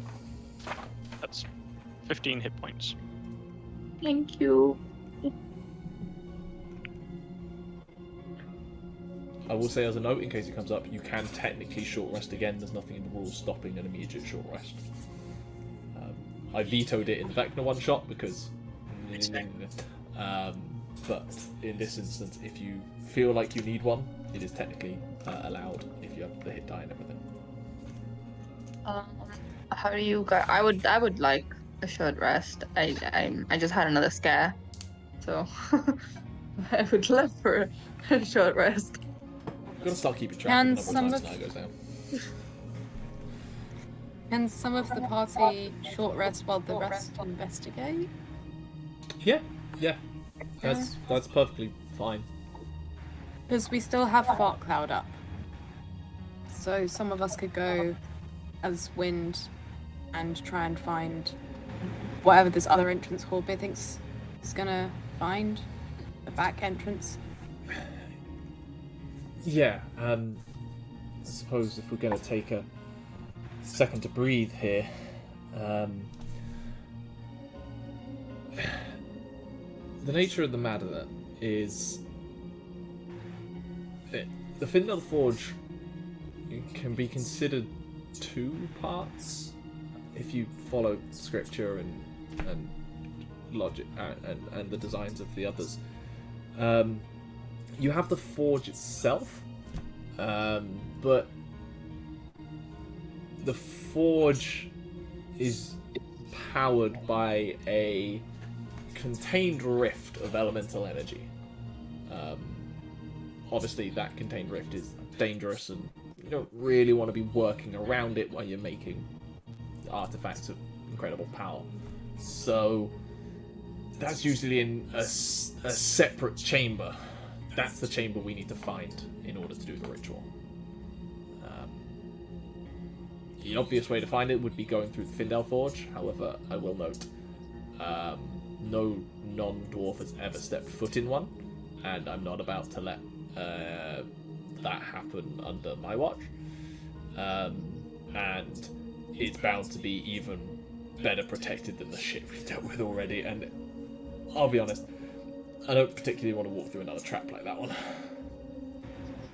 I'm pretty sure we were expressly forbid from going anywhere near the forge anyway. by the Thane, weren't we? Wouldn't surprise But me. I sensed the loophole. They said nobody could step foot in there. What about Paul? Oh, you were going to go with Fart Cloud as well.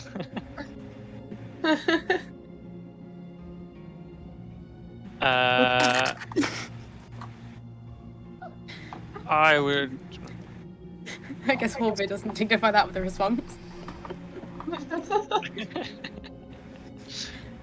I would recommend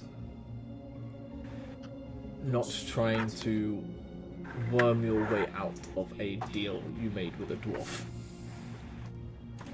This is true. I think Brim was trying to say something.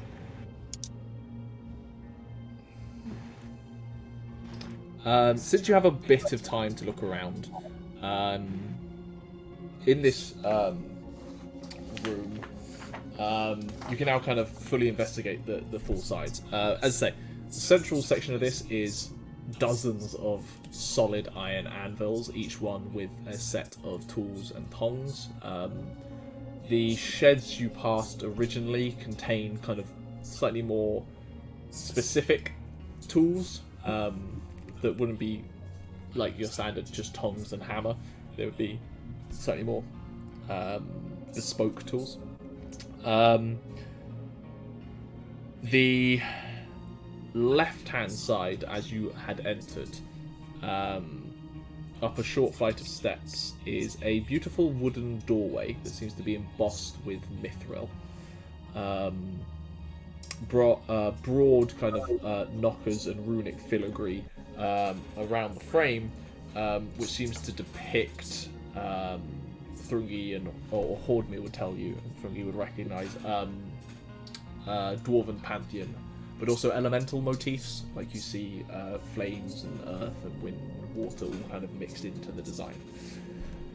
On the other side of the room to that, some 200 odd feet across the space, is the open doorway, which still can be read along the top in Dwarvish, which reads smelting room.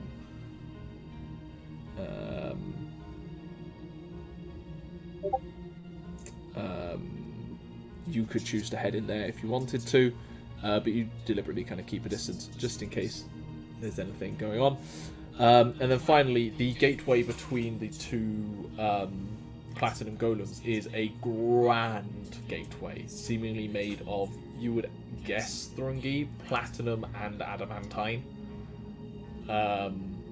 And even though it is monumental, it is still dwarfed by the space of this room. Beautiful carvings of the four elements encircle a dwarven figure at the centre. Not necessarily a dwarven figure you specifically recognise. It seems to just be the archetype dwarf, essentially. Roll me a religion check, Thrungi.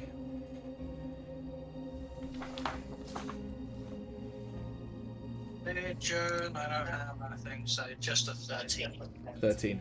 Doesn't mean much to you, but Hordmir does, because just goes,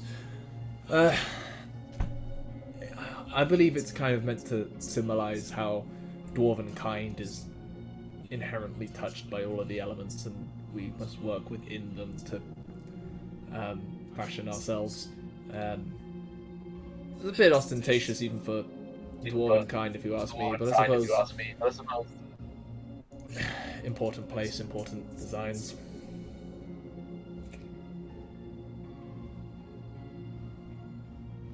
So yeah, what do you want to do?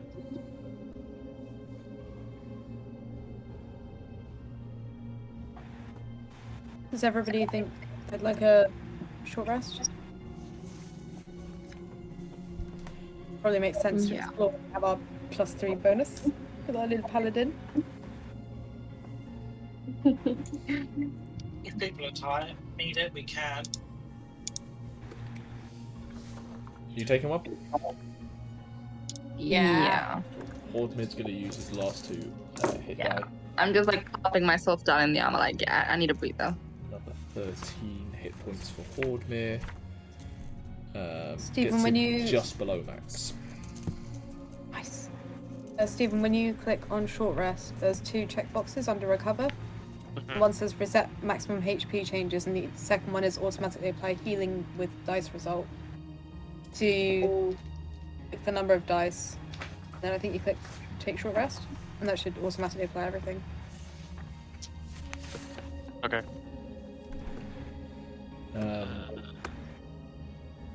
Or does it? While you're taking this short rest, Hordmere, having bound himself up relatively quickly,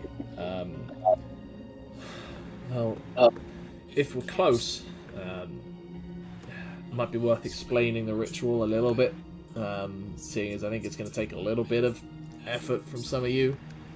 I mean, I sincerely hope that it's not going to be a problem and we're going to have all the time in the world to sort this out, but based on the fact that everything so far has tried to kill us, might be useful sharing the knowledge now, and since we've got the time.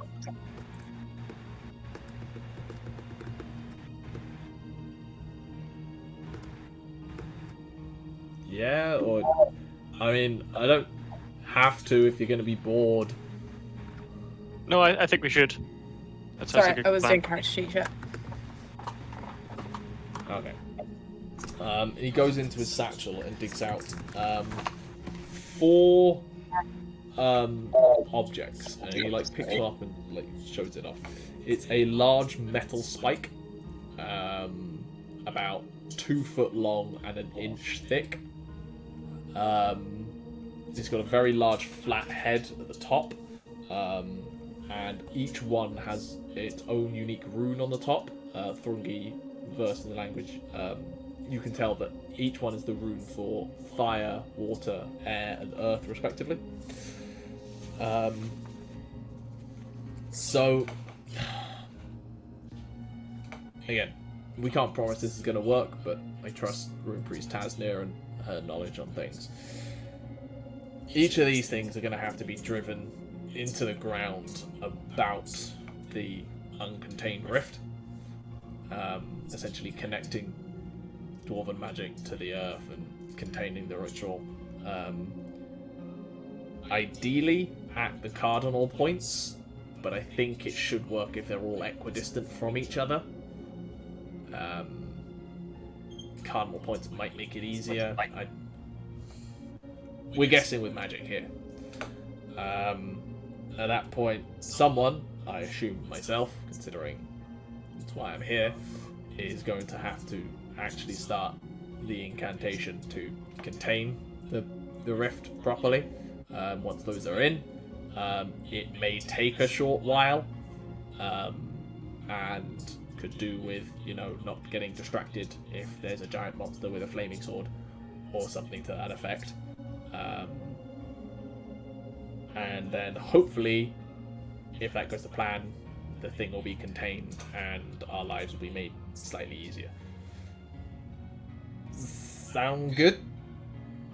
How do we know which way is north underground? Point it with my sword. Okay, yeah, that works. That is quite useful. My answer was going to be no fucking clue. But hey, we got a sword, so there we go. A soon to not be cursed sword. Different sword. The Oh. one. Oh, that's cool.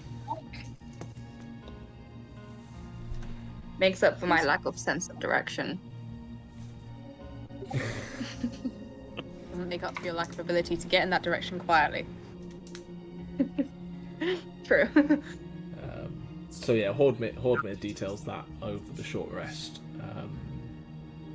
and you eventually finish the short rest. Does he need help with the ritual? I mean, I'm not going to turn down help, but I think in theory I should be fine to do it myself, provided I stay, conscious. Okay. Question: is it normal that you guys get beaten up so much that you fall unconscious, or is that like you didn't seem to react to her going down? Well, It's happened a few we times. didn't die. Depends on who. Right. Remind me to cast Sanctuary on myself when we go in there. That's all I'm gonna say. Really smart.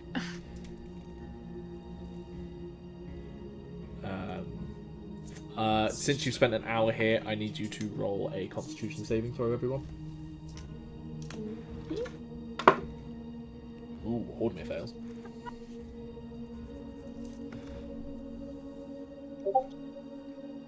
Balthazar. 6 or 9. You choose. Failure. The leftover ash and just dry heat of this place has started to get to your throat. And you're feeling a little kind of cough as things start to click to it. Stick to it, even. Nyah. Well, Same for you. As you Yay. descended further, the presence of hot air and ash has started to become more of a problem. It's only a DC 13, to be clear. Rambear. Rambear's like sort of leaning towards Nyah, like sniffing her perfume or whatever, trying to get away from this ash, and rolls a 17. 17. So Nyah's the only one inhaling it. And Thrungi, is there any point in me asking? 25 or 28. Yeah, fine.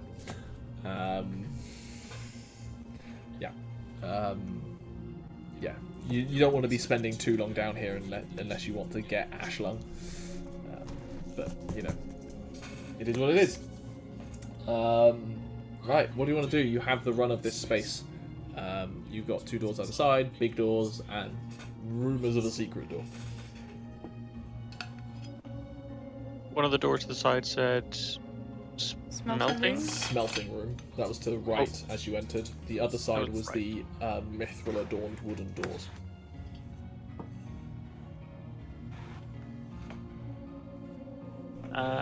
Could be either way. I don't know. Good It point. could be like in the back of the smelting room.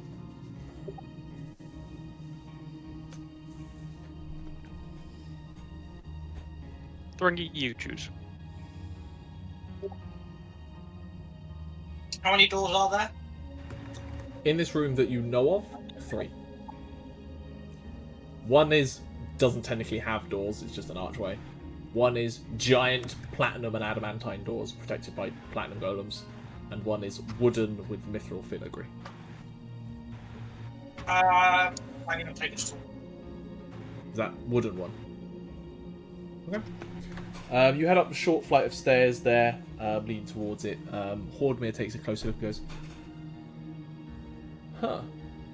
I didn't think there'd be a temple down here. But, looks like that kind of thing to me.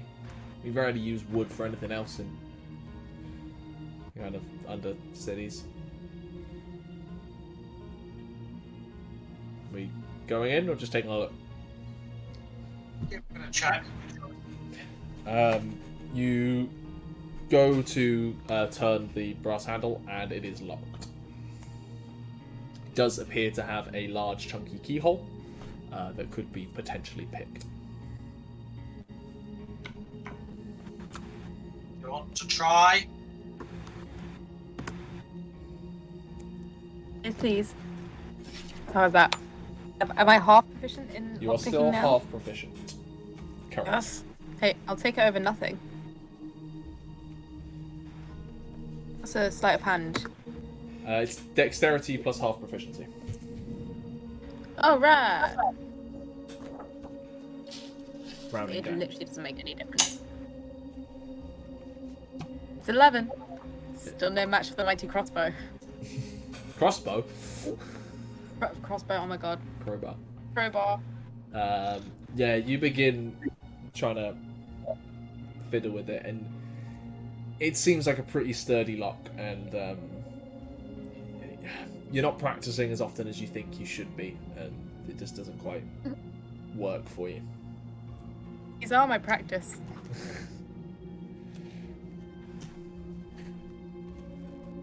Tried it my way. Who's got the crowbar? I have the crowbar. Thrungi shakes his head and says, we're not using the crowbar. It's worked in the past. I am not using a crowbar on a dwarven temple. You're right. A big rock would be better. No. Let us go through the archway. Okay. You leave the doorway at taking it as divine providence that a single attempt at opening a lock means you shouldn't be going in there. That's the truth. And you head across to the door that says smelting room. It's not a very large room, maybe 40 foot long. Your dark vision kind of extends the full thing. It's a fairly compact room. The walls and ceiling are blackened with soot. Quite a thick layer, considering. You can make out 4 large cauldrons made of very thick metal. Each one appears to be connected to, sits on top of a large brick edifice. Basic knowledge would know that there's a kind of furnace for heating up the metal cauldrons. Yeah, it's clear each one is used to basically take chunks of metal ore, melt it down so that you can extract the pure metal and then turn it into ingots to be used in forging. It does also have another door at the other side of the room that continues. And I've got to switch maps.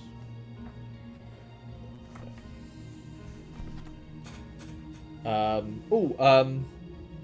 think you got decent passive perception. You would have also noticed that there is behind the cauldrons, so on either side, so there's 2 cauldrons on either side as you look through the room. There is a large metal grate set into the wall and floor. Roll me a straight intelligence check. Bless you.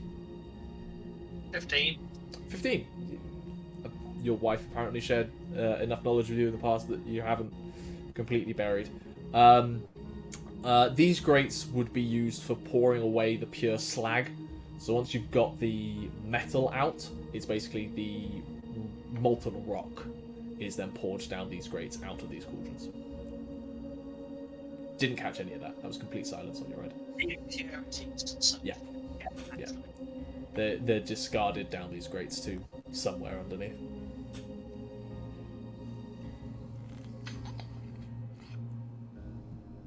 Thrungi walks up to the doors and has a look. When you walk through this place and look into the next room.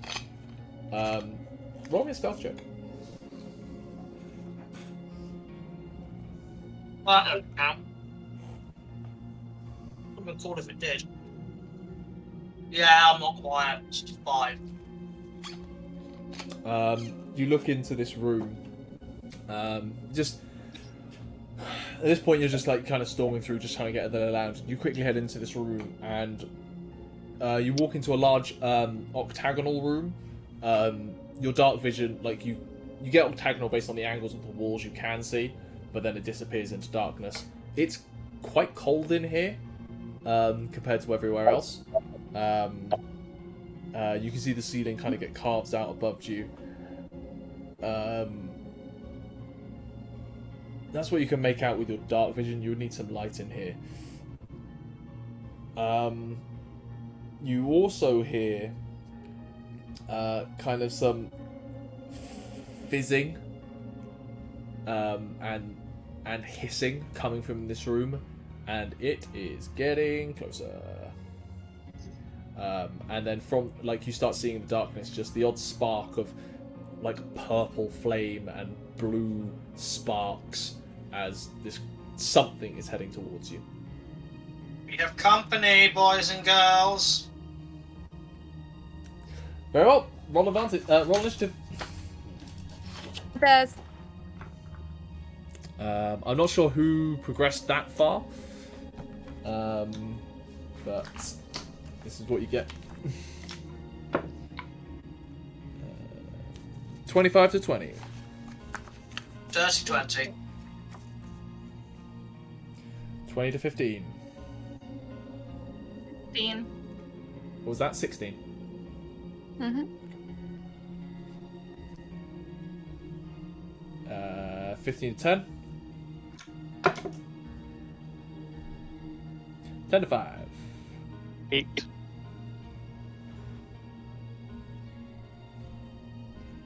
And Rambear. Come on, natural, baby. Thrungi, you do react first as this creature comes heading towards you out of the gloom. Or some sparks of fire, of purple and blue fire, head towards you out of the gloom. You haven't quite made out what this shape is. Thrungi is going to run towards it. Are you trying to get straight up to it? If so, you will have to dash. I try to get closer to see what it is.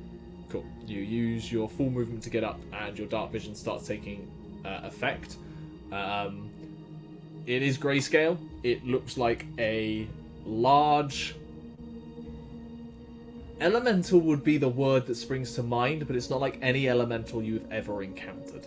This thing appears to be made of metal that doesn't really catch light. It's very like dull metallic creature that its metal seems to like just at random points seem to catch on something in the air and spark blue, purple, like bursts of fire, like it's reacting to the air itself. Right. Thrungi yells, "This is going to be fun. We need some light."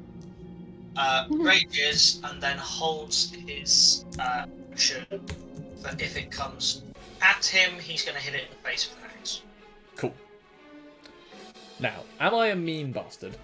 Having realised that when you hold your attack action, you can actually only make one attack. You don't get multi-attack. That's what we've always done. It's not what we've always done. It's what I've always done. I've only had to roll once when I've done it. Cool. Okay. These are the official rules that I found out about 2 weeks ago, which I just found interesting. I did a critical roll on it. It does come barreling towards you very quickly. Like, this thing is rapid in its movements. Far faster than any other elementals you've dealt with. You do get to react... hold on, let me just check something. Yes, you do get to react first. 25. I'm not even going to look at its AC, that'll probably hit. For 14. For 14. Cool. Can you make me a dexterity saving throw, please? Yeah.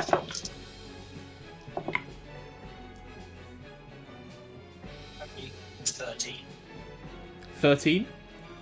13. 1, 3. Yeah. You take 4 points of fire damage, half to 2 for you, as when you hit it, your axe bites into its surprisingly quite soft metal, but it then ignites in a burst of like purple fire that just cascades into your face.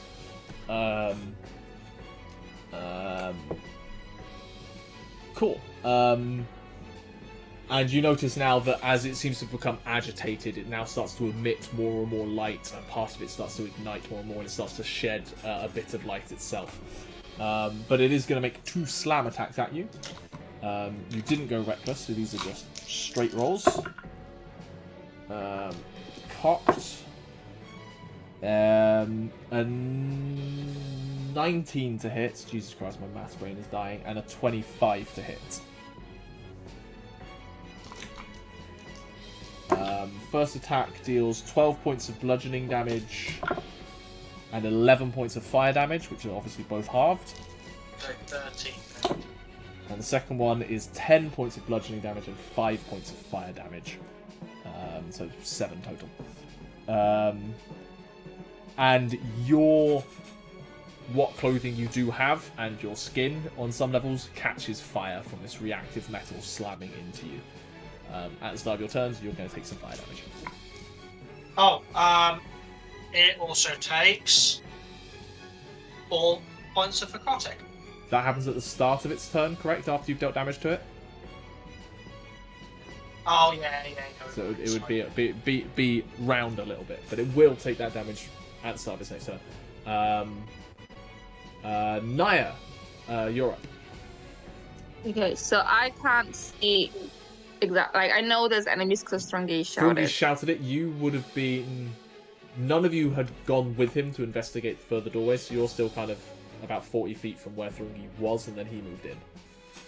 Yeah, so I can't really see what's coming. So because I'm scared from what just happened, I'm gonna haste myself, Okay. and then I will move towards follow Thrungi. With 60 Try and feet of get movement, you can closer. very easily get into the room where Thrungi is. And you look at it, and you can now see, and you can actually see, because this thing is giving off light, this large, it's not large, it is technically a medium creature, but it is about 8 foot tall, angular metal construct that just seems to be emitting blue and purple fire. Okay, does the haste use up my action for this turn, or does it So you use your action to cast haste, you then move 60 feet because your haste speed is doubled. You still have your hasted action, but you are not in melee combat with it. So your hasted action would have to dash, essentially, to get in combat with it or do something else.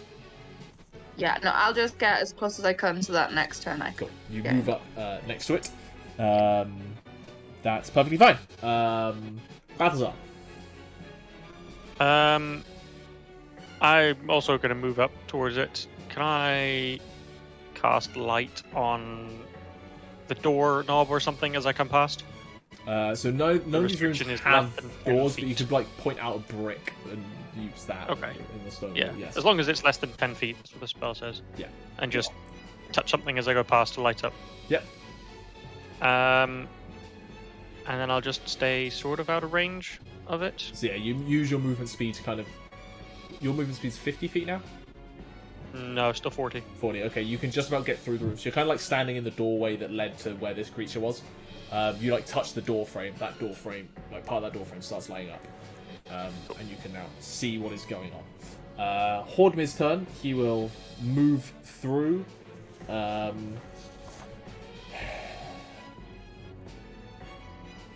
Doesn't have much more of these, but he's just going to keep a distance for now and try and let you guys deal with it so he isn't hurt. But we'll follow your lead and hit light on the other side of this door frame. So you've got a decent view of the chamber. And you can now see that this chamber lights up a bit. In the center of this large octagonal room is a hole. About 50 feet diameter hole. And you can see a ramp that begins to lead down it. Rambear, you're up.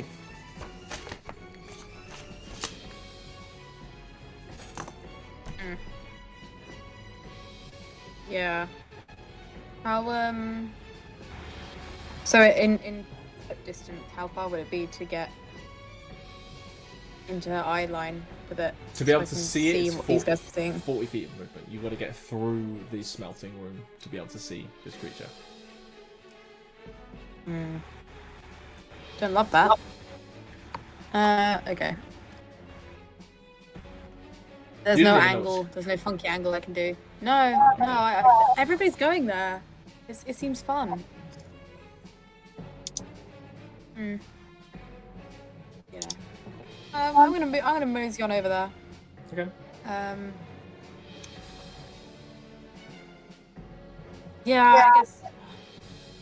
Yeah, I'll move into my line of sight next turn. I don't need to waste. I'm not gonna put any extra effort into this. We'll just walk into the end of the room. Okay. You're there with Balthazar and Hordmir. Thrungi, you're up. Go for it. It's base necklace for 26 Hits. and 27. 26 and 27, yep. 14, 34 total points of damage between the two attacks. Thank you. Sorry, at the start of your turn, because you are on fire, you took 6 points of fire damage, half to 3. And I need you to make 2 dexterity saving throws.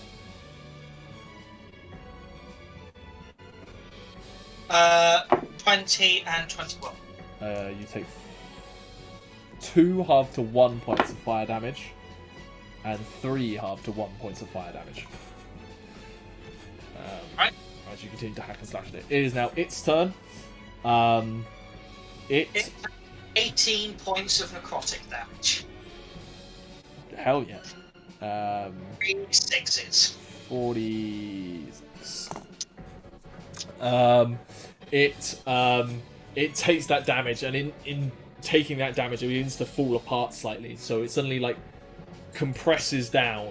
You see it begin to like light up with fire, and it throws out 3 a hail of projectiles. 2 of which land just behind you two in combat, and 1 of which lands in the doorway because it's within 120 feet of it. I need Nyah and Thrungi to make 2 dexterity saves with Nyah's bonus. I need everyone else to make 1 dexterity save.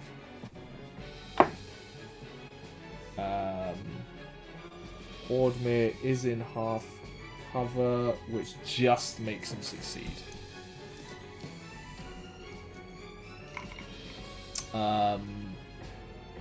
Balthazar.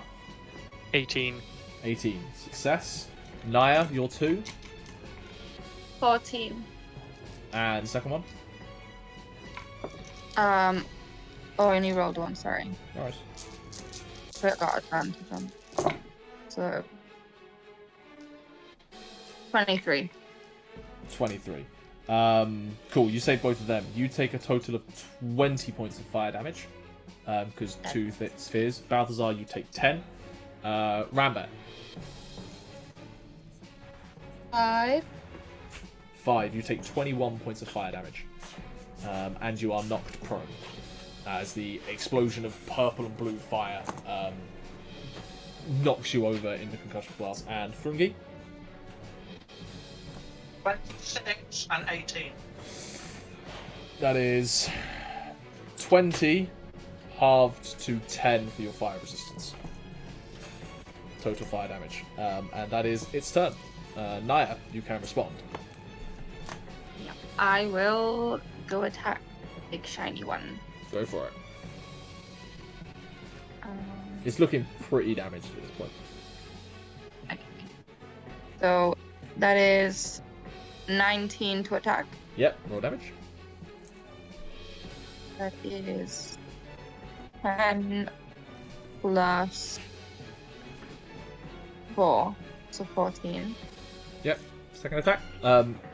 You make a dexterity save before. Well, do it in any order. But make your second attack. We'll deal with it afterwards. That's 30 to hit. Yep. And that is 13 plus 3, so 16. I need you to make 2 dexterity saves for me. Okay, and I'll try to do my third attack first, or? Oh, you have a third attack. Do the third attack first. Got you a hasted. 27 to hit, That hits. and that is 13 plus 5. Okay, make me 3 dexterity saves, and then something's gonna happen. I've got advantage on them, so bear with me. Oh yeah, you're hasted. That is... yeah. Okay, that's 13. Failure. 23. Success. And third attack. Third dex save. And 22. Success. You take 13 points of fire damage from your attacks slashing into it. And then, Okay. as you land that third blow, how do you want to do this? Ooh, okay. I will try and strike it, like, through the chest. And bring it out towards the side, but, like, away from me, so that, like, the fire kind of, like, goes the other way. You As much you as much spin as it possible. around in that blow, and it begins to spin and collapse down. But then you two, being so close to it, notice that as it collapses, its body seems to become more unstable, and fires begin to spark up more and more as it begins to fully dissolve into just its material components. I need you both to make dexterity saving throws.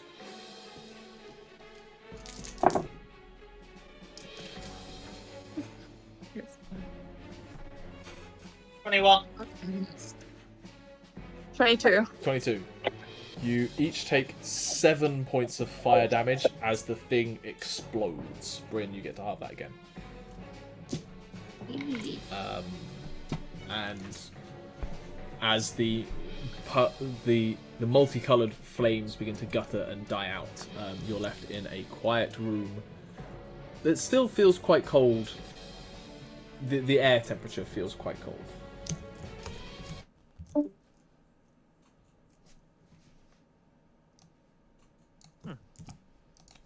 Is it colder than the previous room?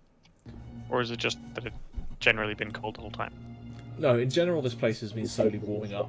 This room does feel colder than previous rooms. Roll me a nature check.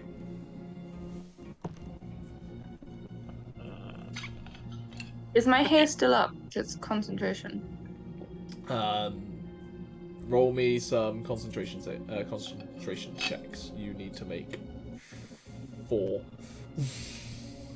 All DC 10. 19. 14. And 19. Haste is still up. It does only last a minute, but you are still hasted. Yeah. Balthazar. 15 for the nature check. 15. You guess that the cold air is due to the size of this space because of a giant pit that leads down into very cold, dark earth. And it's just lowering the air temperature in here just by that. It doesn't seem to be anything magical or anything. Okay. I'll walk over to it and sort of just say, Hordmir, does this look like what we're looking for? I'll be honest. No. This feels too big and obvious. If I were to hesitate a guess, this is probably the mine shaft that leads down into the wealth of this city. Okay. It wouldn't be off the sides of the mine shaft or anything? I can't remember if you said, actually, there's no other doors in this big octagonal room, is there? You can take a look around. There is another room. Roll me an intelligence check. No, this can be survival. Intelligence or survival, I'll let you choose. 22 for survival. 22.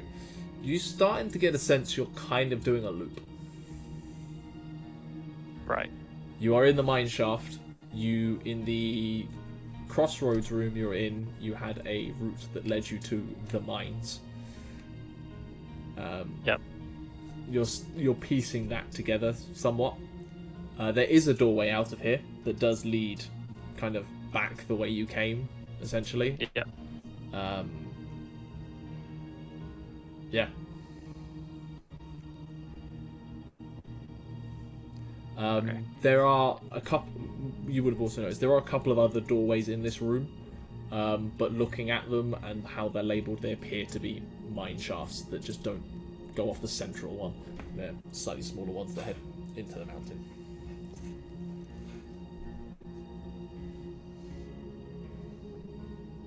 Okay.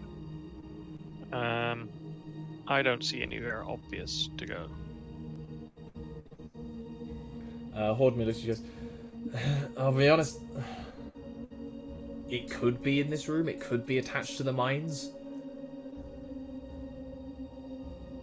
It would feel weird to me that we would mine around such a kind of critical point of energy. It's just asking for trouble. We're good miners, but, you know, we're good miners because we're smart about it. Yeah, fair. Alright. Let's go back to that temple. You trudge back through the smelting room, having encountered an elemental quite unlike anything any of you have ever known. Faendal would have probably found it interesting, but he's not here. And back into the large Smith's Forum, when you say temple, just so I'm clear, are you heading to the chapel-like temple, or are you thinking the Faendal Forge as a temple? Because it does also have religious significance. To the temple that has the locked door. Okay.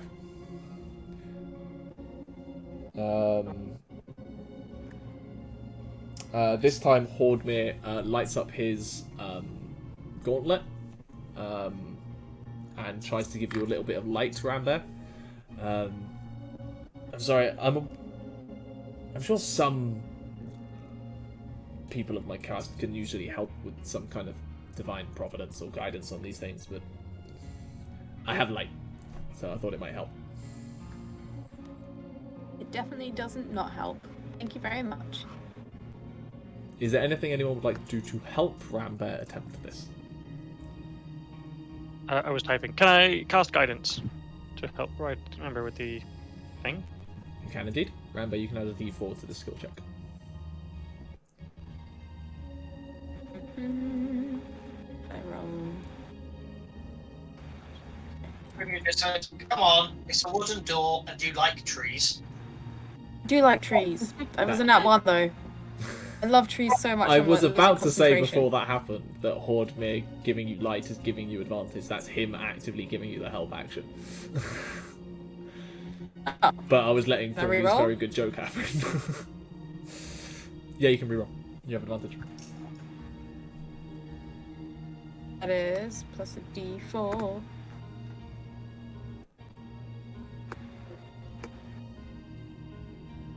$19. 19! What was on the d4? I'm curious.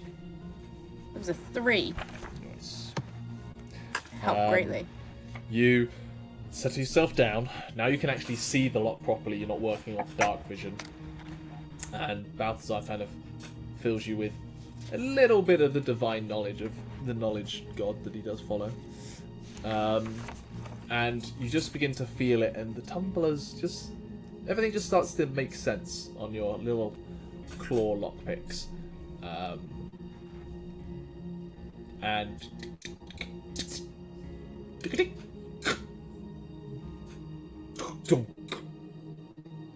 the large bolt that seems to be set in the door unlocks, and you are now proficient in Thieves' Tools.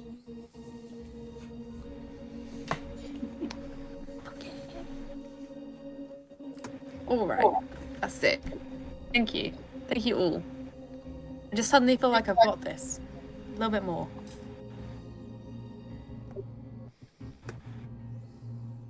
The door is open. Right, a proficiency. Well, the door is unlocked. The door is not open. I'm gonna step back and let Thrungi or Hordmir open it.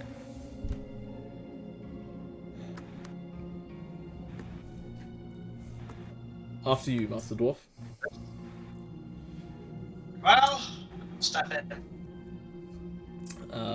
You push the push.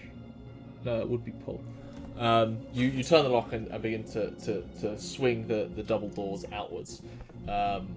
And as you do with your passive perception, you look up and you feel a sudden waft of air as a giant steel hammer with a rune emblazoned on it comes swinging directly towards your face.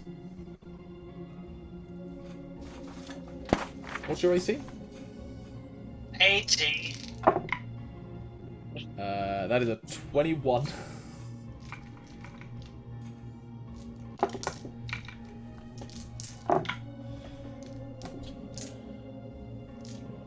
You take 29 points of bludgeoning damage and are thrown 10 feet backwards, pushed down the stairs as this giant hammer whacks you in the face. And I need you to make me a wisdom save. You will have Nyah's aura because this happens as you are hit by the rune. Cool. 21. You feel an inkling of kind of fear hit you, but then you resolve yourself to stand still. And then you see it begin to kind of crank back upwards. Not swiftly, it does seem to be taking a few seconds to crank back upwards. What do the rest of you do?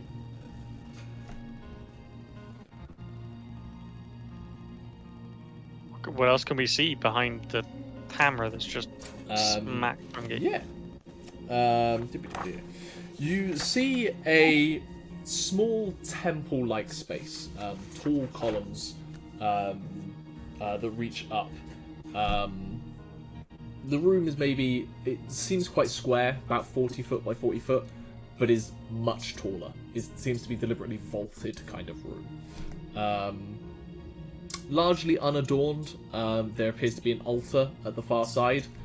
This is the quick details you take in before you realise either we stand here and get smashed by that hammer, or we jump in, or you run away. That's your initial, okay, we've seen Thrungi's gone that way, what the hell? That's the room. React. Might be slightly dumb and try and freeze the mechanism with a ray of frost. Roll me a perception or investigation check.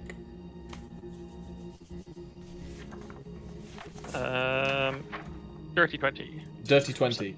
You can very quickly get in and look above, and you can see the mechanism that seems to be there, and you can throw your ray of frost. Make me an attack roll. 22. 22.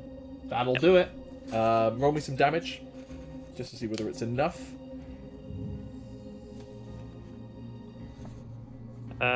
16. 16. The thing holds. It still seems to be fighting the tension. You're not sure how long it will hold, but it seems to be holding for a second, at least, Okay. or a minute, or some period of time. Horde That misses the might hold- opportunity and just kind of jumps Glance. into the room and rushes in, getting clear of the hammer. Rest of you, I'm gonna follow him if I'm not already. follow in. Thrungi picks himself up and goes in. Mm-hmm. A little bit shocked. Gonna follow though. Yeah. Head into the room. Once you're past, after a few more seconds, maybe about 3 or 4 rounds, that ice breaks, the hammer cranks itself up, and then resets. It doesn't seem to swing back down immediately.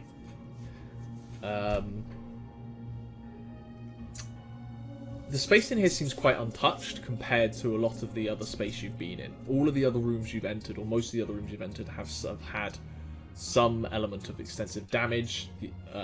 Here and there you've found dwarven skeletons or more recent corpses. This room appears to be luckily untouched, although it is covered in a decent layer of dust, stone dust more than anything. You do spot around the room about a dozen dwarven bodies.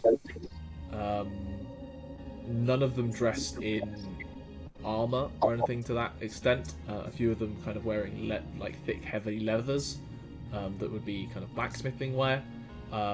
Most of the others seem to be wearing kind of priestly vestments, very similar to what Hordmere is wearing. Yeah, what would you like to look at or do in him?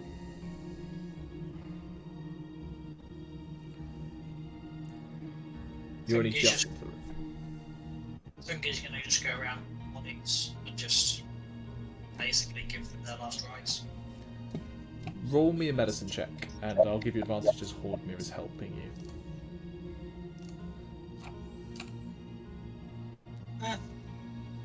Medicine. Oh. So 13. 13. None of these bodies, while they are... They're quite well preserved, considering the years that have passed down here. It seems to be this room is pretty well sealed.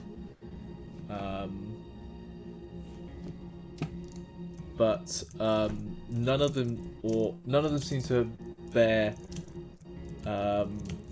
heavy wounds or anything like that would have been death blows.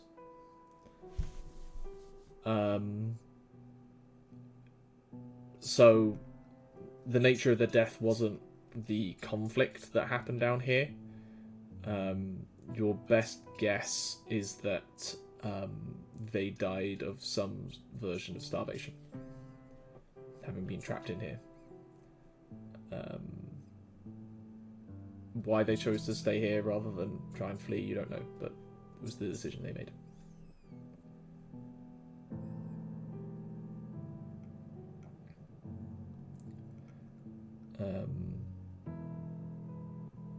Balthazar, as you kind of wander around the space, just kind of taking it in, being someone of the cloth, just in innate knowledge of temple design to an extent. You head over to the altar, and the altar is placed in front of this large vein of white silvery metal. You've had enough encounter with mithril till now to recognise that it is a very sizable thread of mithril, and the fact that it hasn't been mined out is a display of reverence to where this temple was built, essentially. You can see standard kind of church equipment here, like copper and brass and bowls, candlesticks, cloths that would be used for all sorts of rites. Anyone who isn't checking bodies can roll investigation checks if they want to. They don't have to. Rolled a 4. I'm just 14. staring at this mithril vein, entranced, basically.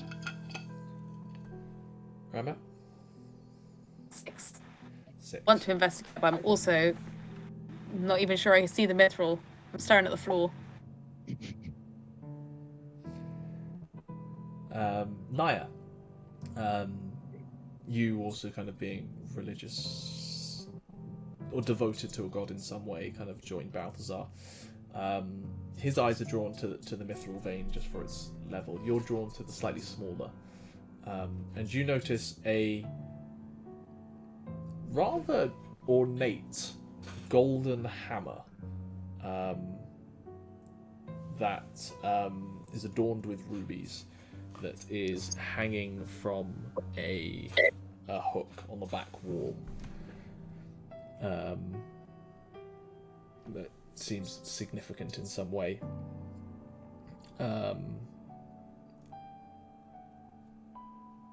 There is also a book out on the altar. There is one of the priest's bodies kind of slumped behind the altar due to the positioning and everything. It seems like they were, even in their final moments, trying to read from this book. It seems to not be a strictly religious book. It's heavily scripturized, but it does appear to be a book explaining the maintenance of the elemental nexus. Roll me another investigation check at advantage. Okay. Not 1 or a 7. A 7. You start to flick through this book and then consider that maybe it's not yours to look through as a non-dwarf, and kind of just hesitate and leave it there for now.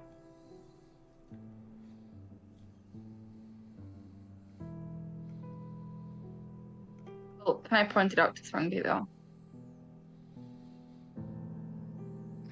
Just like Thrungi, I found this book. I think maybe you should take a look at it. I think it might be important.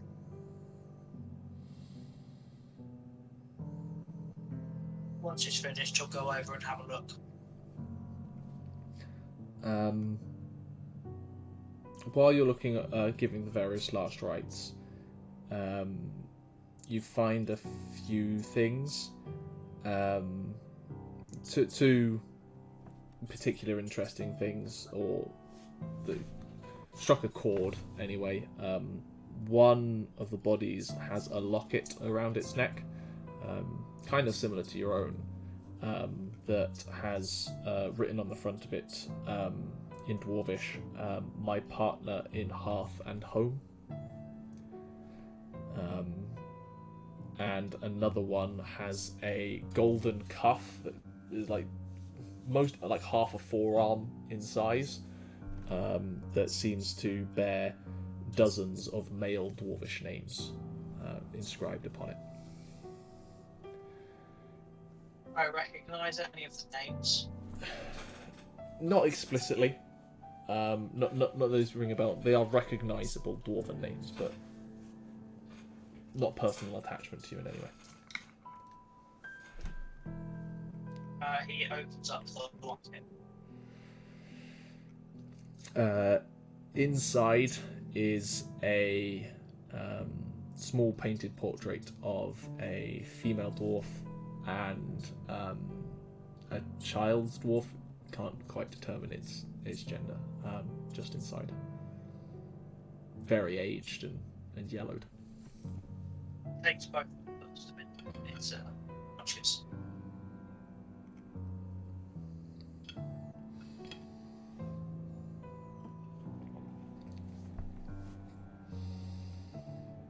Once he's finished, she'll go have a look. Roll me investigation at advantage.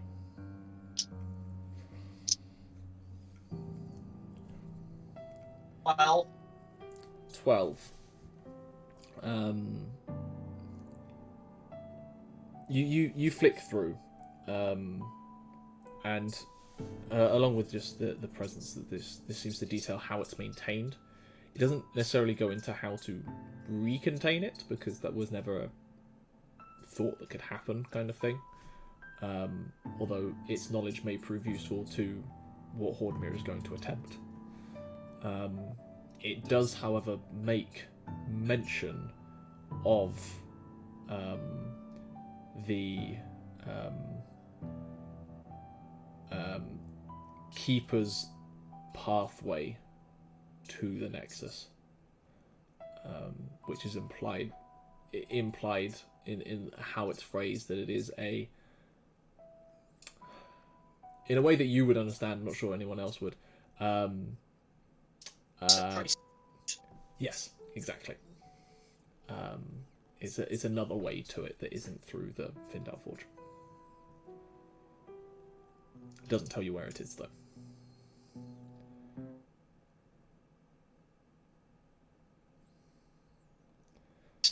yeah. Sorry, I froze then. You might want to have a look at this. Waves over. Oh. It's certainly precious knowledge, whatever purpose it has. It'll be of great use once we're finished here. It might be useful in the actual act. I'm going to spend just a little time reading this while the rest of you look around. I mean, if you feel like trying to find that doorway while I look for this, or find anything else in here. Doesn't like that. Sorry, you little broke up on me there.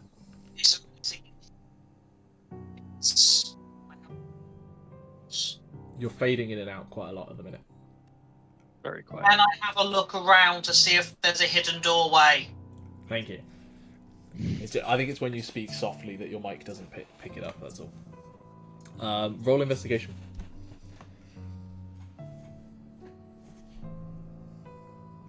That is 19. 19. You look around, you check all of the walls and even the floor. You don't find a secret doorway or trap door, but you are fairly confident of that. It does appear to be solid, built into the mountainside, this chapel. The reverence of this room is that it's designed. This thing doesn't. This is one of the last things to fall if this Undercity falls, kind of thing. What you do find, though, while you're checking about around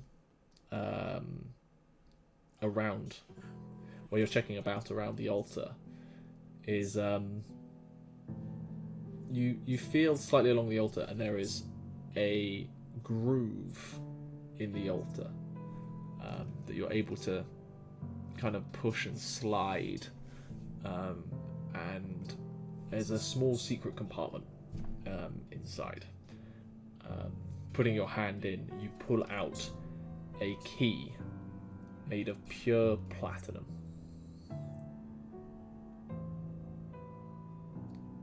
The key head, as it were, the back section is carved into the likeness of a dwarf, dwarf's head with beard, and it is a fairly sizable key. Like, it's a two-hander kind of key. Yes, and it doesn't look like it fits the door. Which door? The door to the temple that was No, locked. it is much bigger than the key to the temple. Did we happen to find the key while we were given last rites? Not on the bodies you've given last rites to. But you haven't given last rites to all of the bodies before Nyah showed you the book. Thrungi kind of just puts it on top of the altar and then closes that hidden drawer again. And then goes back to giving last rites and trying to find out if they can find the key. Sure, roll... roll investigation while you're giving last rites. 13. 13. You're going around. You eventually get to the priest that was by the book initially, that Nyah points out. Appear to be wearing very similar robes to Hordmere. While weathered with age, they possibly are a little more ornate. It's possible that who this person was the chief priest of this temple at the time. You do find on them a couple of pieces of very nice jewellery, 4 rings of gold, silver, copper and platinum, all on one hand, each one bearing a different, the same dwarven rune. You find a amulet studded with 4 gems, ruby, sapphire, diamond, emerald, and you also find a key tied on a leather cord around his belt that does look about the right size for this temple. Thrungi will take the kind of rings and the amulet off. Looking at them, they kind of look like kind of like the head priest, as it were, in his eyes, along with the other things he found, and hand them to somebody who has a bag of holding, and just says, "Can you look after these for me so we can take them back to the Thane?" Hordmere speaks up from this book. If I may interject, if they are indeed artifacts of this temple, I'm not necessarily comfortable them being in your possession. No offense, you are still, as much as the honour you've done this city up till now, you are still strangers upon this city and could have sconned with them. I would ask if they are either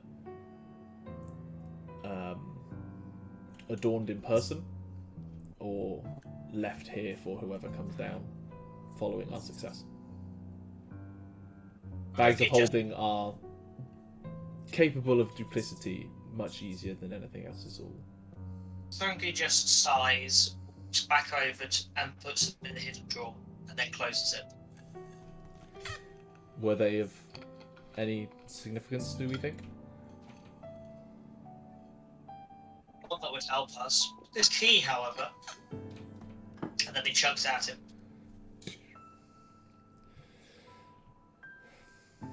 Possibly useful. We'll try it on the door on the way out, I suppose. Hopefully the hammer won't hit us in the ass. Also, you need to carry that big ass key.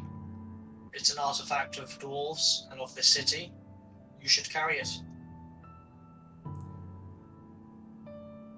I'm going to say that stays here and we lock the door. Very well. If we have no need to access the Faendal Forge, I don't think we need the key for it. To enter the other path, it should also be locked. If...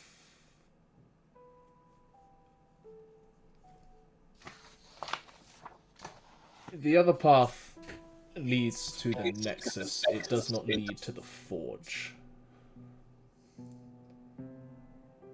I believe we will not need the Faendal Forge key for where we are headed. Very well. And then it goes that way as well.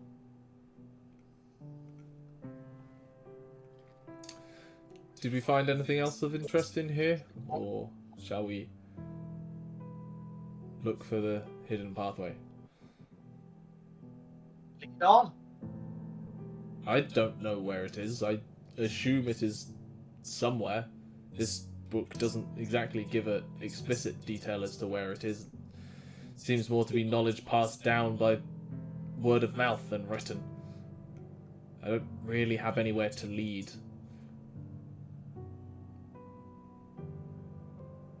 Thrungi just sighs, walks out, and then just sits on one of the anvils.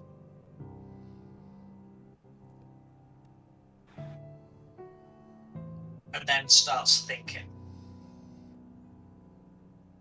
And is just trying to remember anything that his wife told him about the Forge, in case there's anything hiding in depth of memory that might help them, based on how useless the other dwarf is. Roll me a history check.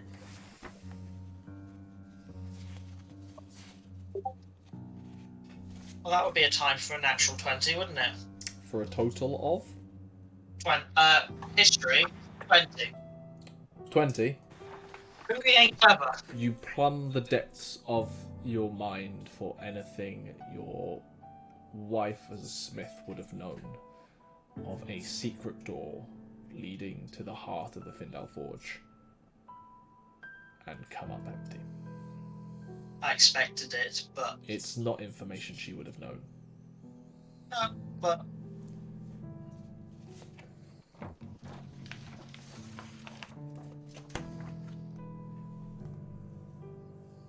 well then, I guess we'll have a look in the mines.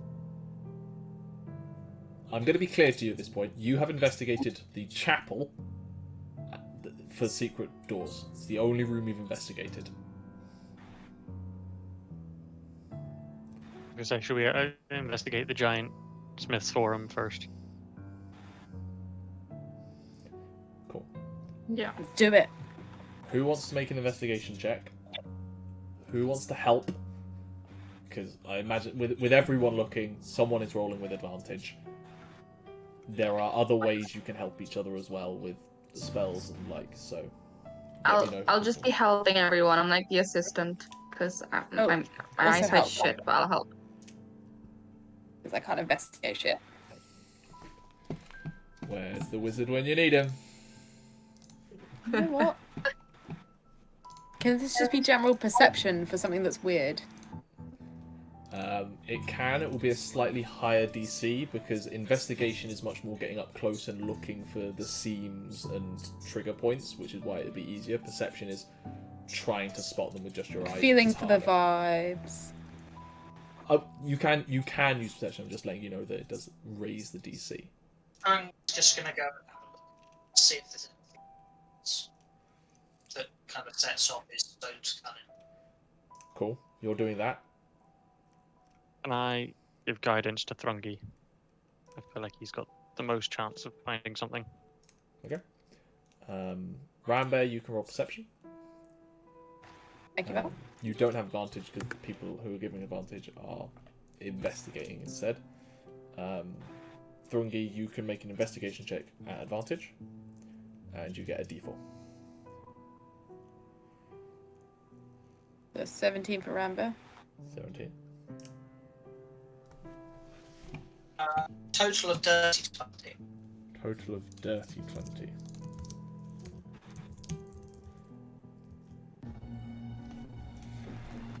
Rambear, you kind of go along the areas. You don't... Nothing stands out to you. What stands out to you is how well made this entire chamber is, and the concept of there being a hidden door here tells you that whoever built a hidden door built it well and built it not to be spotted. However, We're never going to find this hidden door.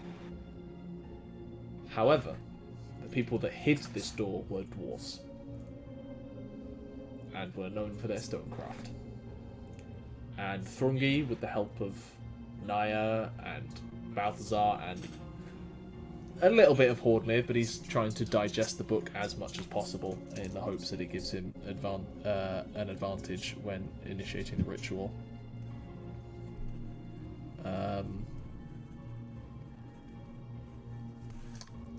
Thrungi, you're going along, and you get to, if the Faendal Forge is north, the northwest corner of the room.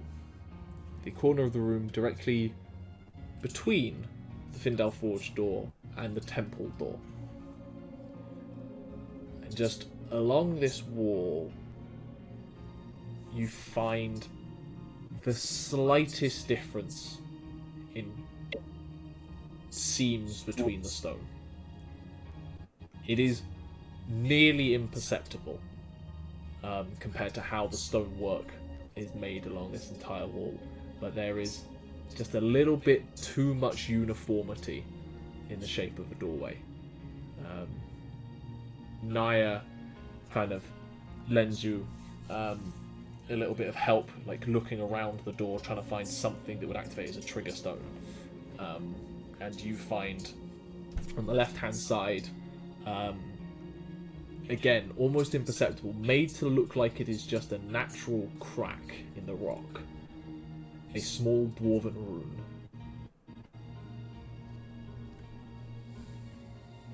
He presses it.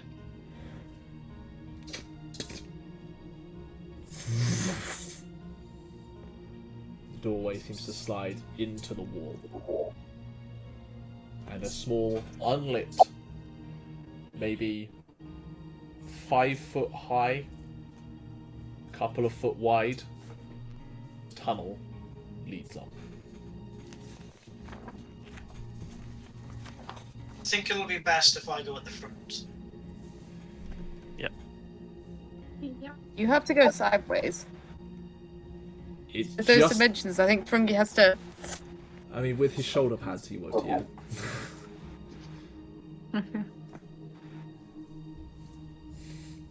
He's a wide dwarf naturally, but this was designed for dwarves, so he'd have probably been fine. But you know, a couple of dragon skulls, add a foot.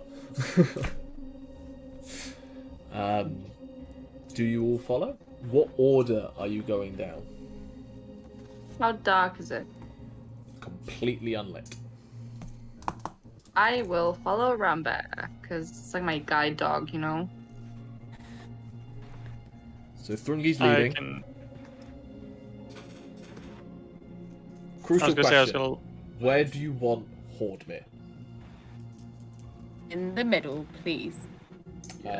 Side note, Hordmir is using his penultimate first level spell slot to heal himself up. To max. Does he not want to use a potion? Maybe.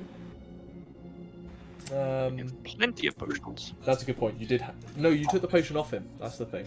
I took it back off, but I'm going to give it back to him when I see him getting ready to do like some Okay. healing magic. Okay, he'll heal himself with the potion. Not quite to full, but a couple off. Oh, I did actually get rid of it, so... He still has that spell slot. Yeah, so crucially, Thrungi is leading. What is the order? I can light up a stone or coin and crouch behind him and use that as a torch above his Okay. head or to the side. Balthazar behind. Where do you want Hordmir? He will follow your instruction. I guess if you guys said the middle behind me and then you two behind. Okay. Sounds good. Hordmir in the middle, Rambear. I'm gonna put Nyah in the middle also. Okay, so Rambear. I'll be at the tail. nudging you from behind. Okay. Well, she can now see you because Balthazar's got light, so Exactly. that helps. Like, all of you are hunched over except for the two dwarves. Like, it is uncomfortable, it's stooped. Balthazar and Rambear, you are feeling quite wedged in. It's uncomfortable. After a short way and a few corners, which you weren't expecting, the corners themselves don't seem to have any purpose, except to exist. Thrungi, you come to a room, which you can just about make out in your dark vision. Seems to be maybe a preparation chamber, holding chamber, before entering in. About 20 foot by 20 foot, 15 foot high. One of the smallest chambers you've come across, or probably the smallest chamber you've come across since you've been down here. On the far side of the room, you can see a smooth wall, and if you look around, the walls themselves are all smooth. There are no sign of individual bricks or anything like that. And there is a doorway carved in the opposite wall, with a few small runes around the edge, and seemingly the doorway is filled by what looks like a sheet of metal. Completely flush, no sign of a handle or anything. You can't tell what metal, but it looks to be a metal. You have not entered the room yet, to be clear. That's just what you see as you kind of come into it. It kind of opens up from the tunnel you're walking in. What's in there? Or is it just empty? Roll perception.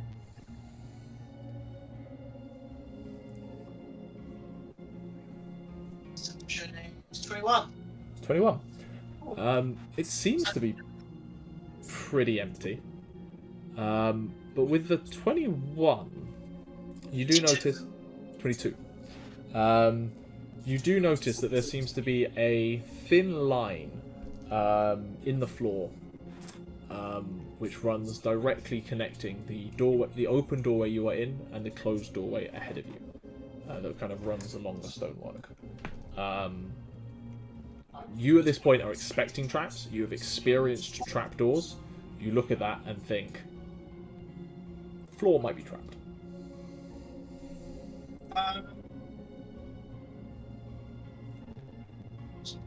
Thrungi is going to pull out.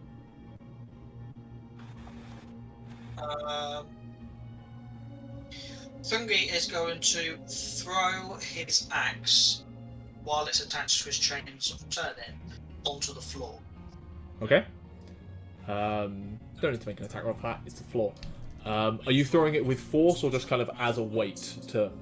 As a weight set to see if anything sets off. Yeah. You're not trying to break apart stone, but you're trying to add a bit of impact to it, such a yeah. Okay. So it kind of throws it up, so it kind of arcs but lands with that like flat. Yeah, I'm with you. You do this, and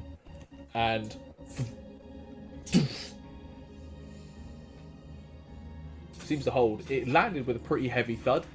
Whether it's the weight of any of your party is debatable. You're quite a heavy party, but it did land with a decent thud, and it didn't seem to break in or anything like that. And then take a step in slowly. Okay, take a step in. Seems to be fine. What do the runes say? You would have to get up to them to take a look. You can't make them out from this distance. He takes slow, steady steps. Balthazar, Forwards. what are you doing as the next person in the chain? I'm going to be knowing that those columns were dwarf activated.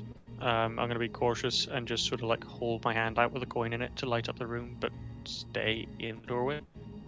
Do you communicate anything of what you spotted down the line? Because you and Thrungi are the only people who've actually been able to see into this room so far. I won't say anything, but I'll just kind of like stop so that they're stopped behind me. Okay. Just while we wait to see what happens. What's going on? Are we there? Or what's the hold up? There's a big room. We're just seeing if it's trapped. Thrungi's in. Sensible. Looking at Sensible. some rooms. Sensible. I hope it's not trapped, but I hope a lot of things.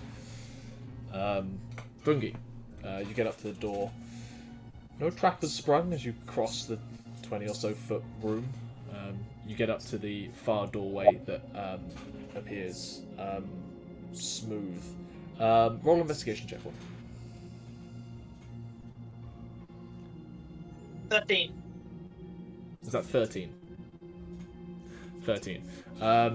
This is close. Those runes are dwarven magic runes. Dwarven magic runes don't really mean much to you outside the warehouse. Sure, but he knows what they are.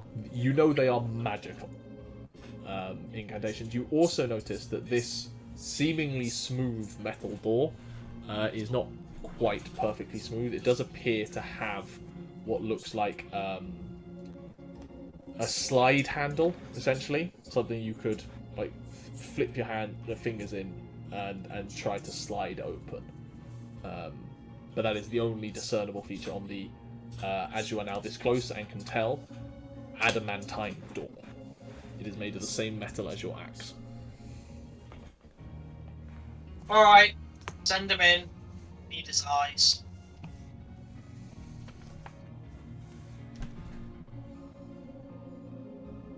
Okay.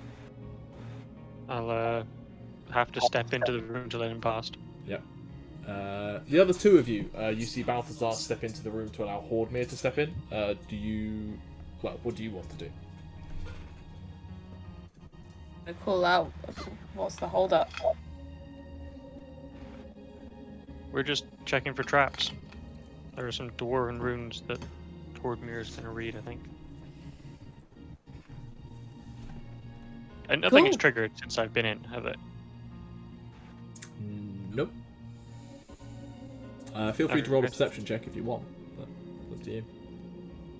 18? 18. You notice that thin line that Thrungi had noticed previously, and aware.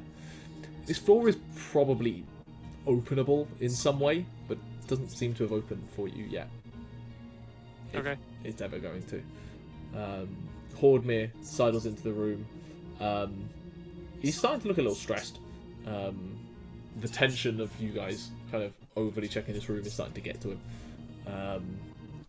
While it's appreciated at the same time, the man's anxious.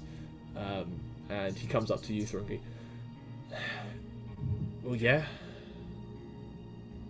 Just points. Well.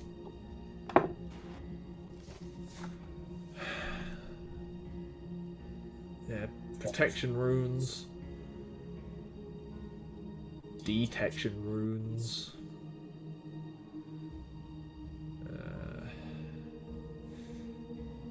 Normally they'd put me at ease that they're protecting something solid. Hell, the adamantine door tells you that, but I've suddenly begun to question, when dwarves put in protection runes, what are they actually protecting? The dwarves or the creation? Something to consider. Have you tried opening it? Do we want to try opening it? As far as I can tell, if we turn around, we go no further. Not complete. Okay.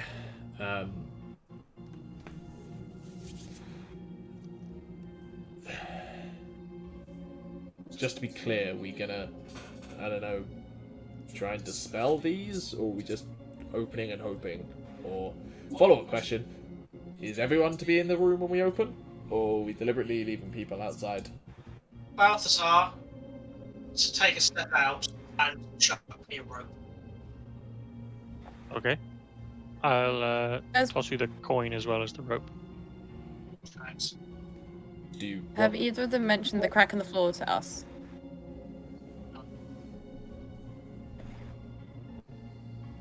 No, but I'll step back out and say they're gonna try something. I suggest you get everyone to hold on to that rope in case it does open. Just to be clear, do you need me here, or can I go hold on to the rope out there and just gonna trust you? I don't mind. I'll stay here if you want. I'm just conscious that I haven't exactly been excessively useful. Like, I know my limits. Go. Cool. And he hurries out to the side of the room you are. Here, hold this. Thrungi's gonna try something. He might fall, maybe? He wraps the rope around one hand, which is holding onto the coin as well, and then in Dwarvish just quietly says, "In the name of the hold, open," and then pulls it back. Emma? Okay, they've said that he's gonna fall. Does Nyah have... Is it Starlight Barrier? Yes. Maybe if something comes... Because that blocks from things coming from underneath as well. Right? No? Would Yeah. It's just kind of like it just creates a little wall. So Could you maybe Starlight Barrier beneath Thrungi? I will. Yes. Remind me of the dimensions No? of Starlight Barrier? I Just should know. yeah. I'd make this spell, but you know. Thrungi would What's probably that? don't waste anything. That's what the rope's for. Are you sure? Because this is it is 1 foot thick, 3 feet high, and up to 15 feet long. Are you sure? We don't know what else we're going to have to deal with in here. Yeah, obviously, yeah, no, depending on how souped up you're feeling. Well, I mean, at the end of the day, I just panic and slash my sword. So. I mean, how much can we trust the rope? Do you like? I mean, the But four this of us can hold Thrungi up, can't we? I think 2 of us will be pulled down. But maybe the survivors can hold the 3 of us up. How about we try, and I can be ready to cast Carrot. Starlight Barrier to like catch him if needed. Yeah. This tunnel is quite small. Can I like wedge myself in sideways or something? Yeah, sure. It's gonna hurt like a brace bitch. against It's gonna hurt brace like a against the bitch if you ceiling or get something. I pulled. don't know. But yeah. Cool. I'm ready. So Nyah is preparing Starlight Barrier with what little she can see into the room over and through everyone. Yeah. Doesn't really have a great viewpoint on where she's going to put this. Hordmir is in front of you, Balthazar, or behind you? I'm going to assume in front of me if he's coming after. Well, you're braced behind him, essentially, and he's holding onto the rope. Thrungi mutters his phrase under his breath and goes to pull the door. At that exact moment, in front of Hordmir's face, an adamantine door shuts, cutting the rope in half. Thrungi, I need you to roll initiative.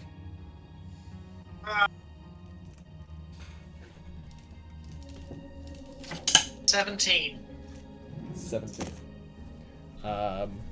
For the sake of things, I'm going to have the rest of you act on initiative 10, and you can do whatever you want.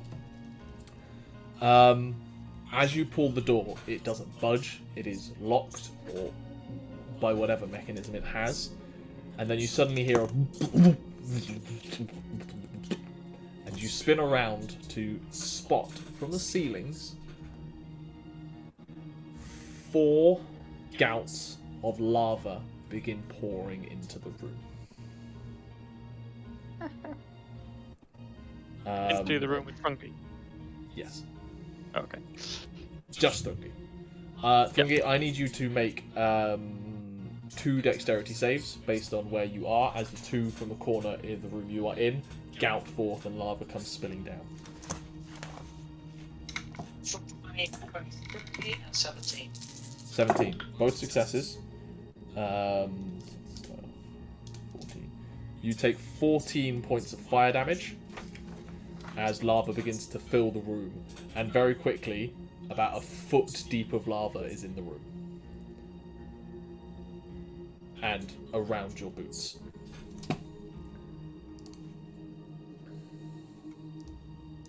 Thrungi will just swear in Dwarfish.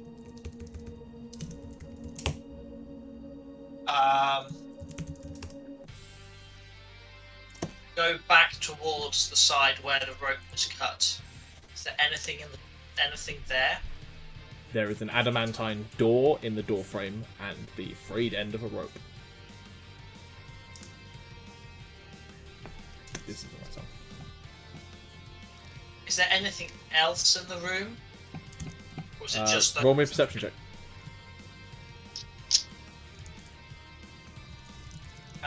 17, 23. 23 total. You look around the room, you now very clearly spot the hidden spouts in the corners of the room, around which there is warped rock that has been melted by the heat that can come out of these. You look around the room, your head spinning. There is nothing. This room is smooth. The rocks up the wall and on the ceiling themselves all smooth. With that roll, you can tell they are worn smooth, not by erosion, not by intentional design, but by hot lava making them smooth. You take, at the start of your turn, being in a foot of... oh no, sorry, you are... Yeah, you're only in a foot to start with, but it gets quicker. You take 8 points of fire damage, and I need you to make a strength save. 24. 24. You manage to pull your feet out the lava. You are now... Lava's pretty viscous, you can kind of stand on top of it, but you do like sink slowly into it. Your strength save, you pulled yourself out and standing on top. What are you trying to do? Okay, so there's no hidden anything. There are just Was the room... anything in the book that said how to get through this, was it? It just said that there was the route. From what you read. He's going to yell back out through the door. Okay. There's lava. How do I get through the door? Can everyone roll me perception checks at disadvantage?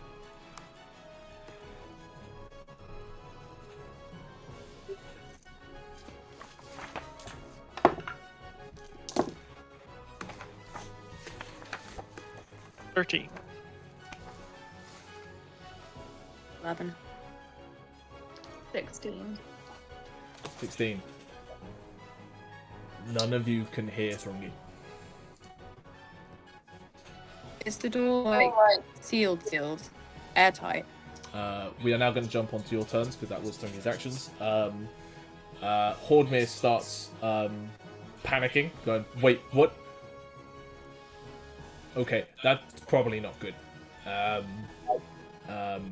Either it just accepted him through to the final chamber, which isn't a great thing because, well, I have the information to shut the fucking thing, or it shut us out and is probably going to do something bad to him for, I don't know, not having the right artifact. I don't know. Fuck. What did you say, Rambear? You say something. Does the door look airtight? He takes a quick look at it. It looks pretty tight. I'm not seeing a gap or anything in it. It's a door. What? Anyone got any ideas?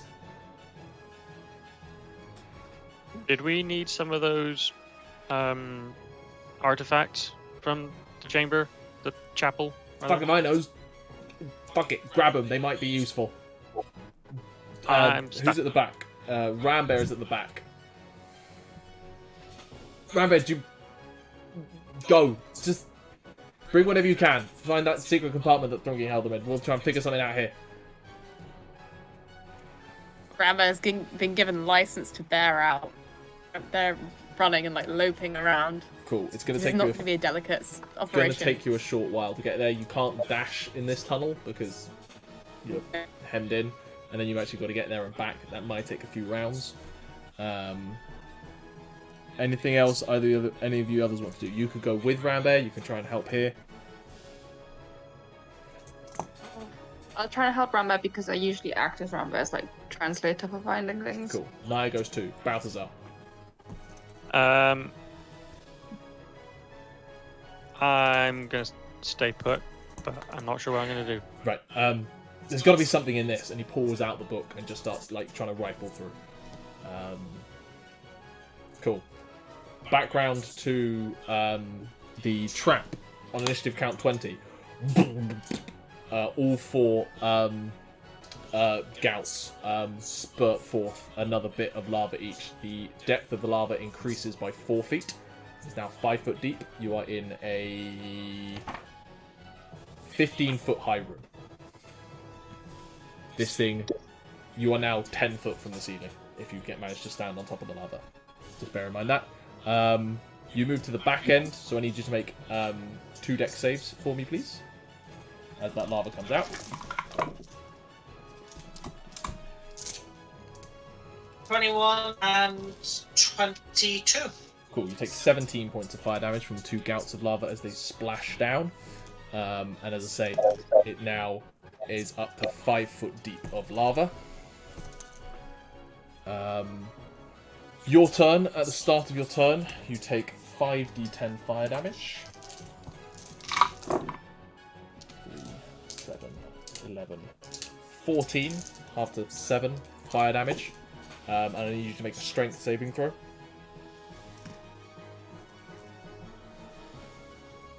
26. 26. You managed to pull yourself out of the lava to avoid getting crushed in by it, and are now standing on top of the lava. It is sweltering hot in here. You can begin to feel hair burning and smelling that just from the heat of the lava. What do you want to do? He is going to throw his axe as high as he can go. Okay, it's only 10 foot, and you're like 4 foot and a bit tall, so you're throwing it at 6 foot. Yeah, to try and wedge in. Okay, make me an attack roll.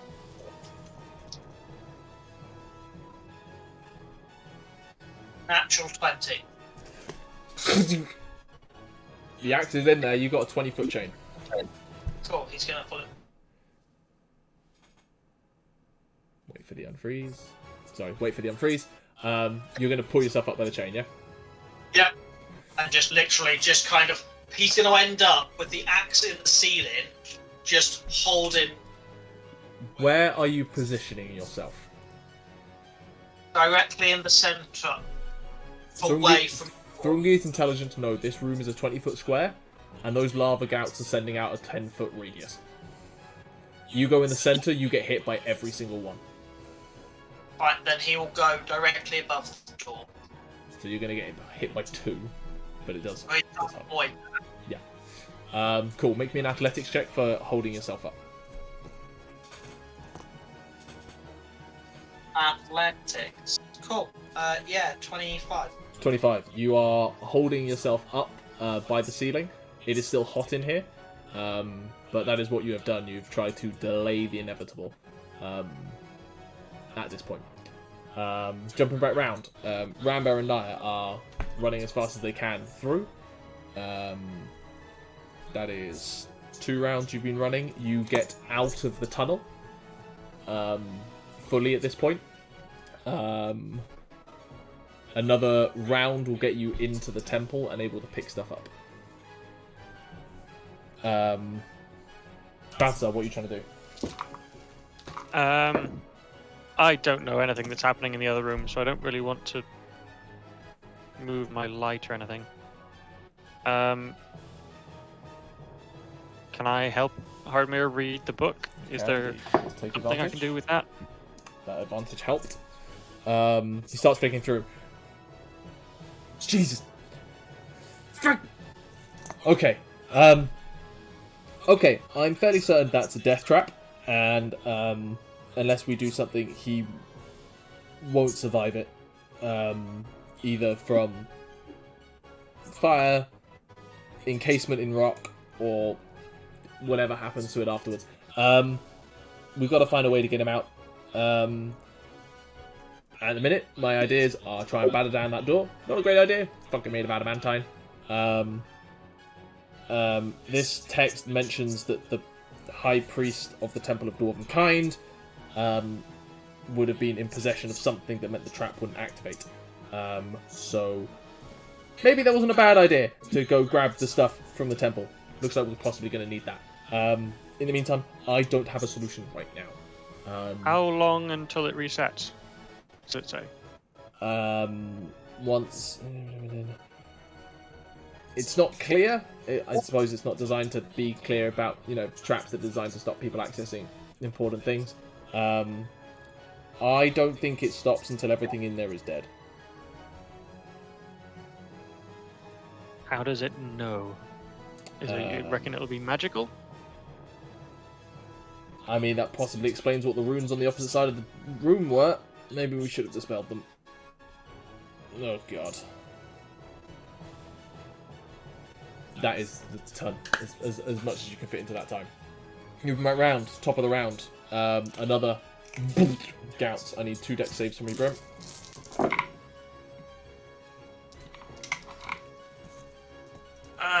13. Oh, sorry. 13 for 16 and 22. You take 16 points of fire damage as the depth increases to 9 feet. Now you are above the depth, so you are no longer in the lava. Let's see. You're probably curled up into a ball, so you're probably about a couple of feet in height at this point. Yeah, I was basing it on the fact that I'm probably like 2 foot in depth. Yeah, that's what I'm thinking. And you're So I'd say I got another foot, and then it's about half a foot below me. It's currently 9 feet. If you're 2 feet deep, this room is 15 foot tall. You currently have about yeah. So literally 4 feet. Next turn is literally right below me. Yeah. I've worked Do you out. want to do anything on your turn? No, because there's nothing I can do. I'm going to put this in your head as an aggressive character. You can break shit. He could, but he can't do it without taking more damage, and he knows how he's feeling, and he knows he can't set foot in the lava more than a turn. Just putting it out there. I know. These things are made of these gouts. These spouts are made of stone. It's just as a concept. That's the end of your turn then. Rambear, Nyah, I need you both to roll me investigation checks to see how quickly you find that hidden compartment in your panic. 9. Are we helping each other? Would you like some help investigating now? If we're helping each other, I'll help you. I think it's the same. Yeah, you Either both of have us +1, investigate, so so good. Nyah can re-roll because she's already rolled once. Okay. What speed? No, that was a 3. Better. Total of 9. You're panicking, you're fumbling, it takes you a little bit of time. You are now a little bit behind schedule. It's going to take an extra round, all told, for you to get back. Okay. Moving back round. Trap's turn. Bryn, 2 dex saves.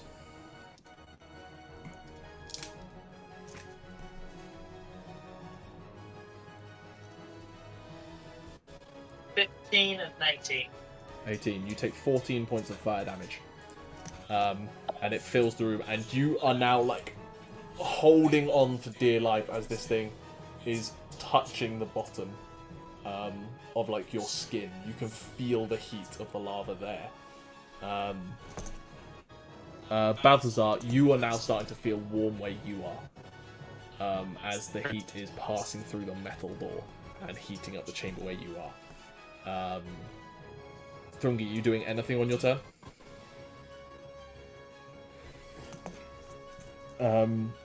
You continue holding on. Rambear and Nyah successfully managed to find the stuff now. Begin heading back out. You are not quite back into the tunnel at this point. Is there anything you would like to do to try and speed up your return?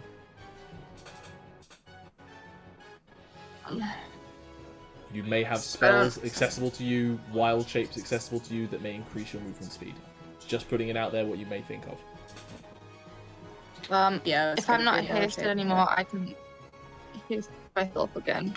What about you, Rambear? In a wild shape to something super fast. Haste Is can be anything cast. super fast that's super helpful? Haste could be cast on a creature, for sure. Don't forget, when you wild shape, anything you're carrying is transformed with you. So, Yeah, I need theory. to transform back. Oh, wait, you mean if I carry Nyah, she can be absorbed in my wild shape? Nyah is not a creature. What are you doing?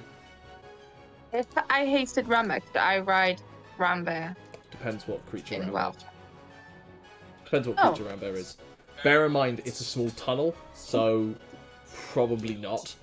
Because riding It's on snake. something... How fast is a snake? Very good question. But if it's hasted, It's double movement speed. It may be even slower than you just running. yeah, I think the snake's actually pretty good. Where is it kept? Constrictor snakes have 30 feet. Yeah. It's not so bad. So it's the same. Hasted, 60. I will But put it's it out both of there us. as just looking that you would be able to think of. Flying snake. Now I wouldn't be able to ride you, but has a fly speed of 60 foot. Hasted Yeah, would those be things have speed. 120. You And know then what, Rambear? dash. If you can carry everything when you wild shape, I can just haste you and you go ahead because we need to get to Thrungi, and I'll just make my way there. And in the 30 seconds we were discussing this, yes, it's escape time. Yeah, okay. Yeah. I'll go as Rambear transforms, takes it with you. we're flying. In that turn, Rambear, a flying snake is suddenly back with you, Balthazar and Hordmere. You don't know where a fucking flying snake has come from, but there is a flying snake flapping in your face. However, weirdly, it has an orange thing around its neck. Yeah. Do I notice Rambear's distinctive You're necklace or wise whatever it enough is? to realise that the only way there is a flying snake down here is if the druids turned into one. And there is a surefire way to get a druid to turn back into themselves.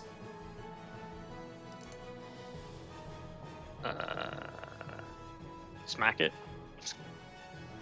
Do I have to smack it, or can Hordmere is panic Hordmere reading can have right a now. go. He is not Horny is helpful. panicking? Okay. And you're more likely to do the 5 points of damage needed. Yeah, I don't think I can draw my sword in this space, so it's just going to be punches. Assuming the flying snake doesn't try to dodge it. Oh, it's a big assumption. I don't like getting punched, but now I Balthazar, know what's happening. you willingly take it. Balthazar, with your dex modifier, I think an unarmed attack does 5 points of damage minimum. Yeah, 1d6 plus 3, 4 points. Okay, I need you to roll damage. Can I just do Flurry of Blows and do that as 12 damage? Sure. Is that enough? Suddenly, Rambear appears holding a large platinum key, a smaller bronze key, a bunch of rings, and an amulet. And Hordemir looks at you and goes, "That's the fucking thing. Grab that." Grabs the amulet out of you, runs up to the door, and presses it on the door.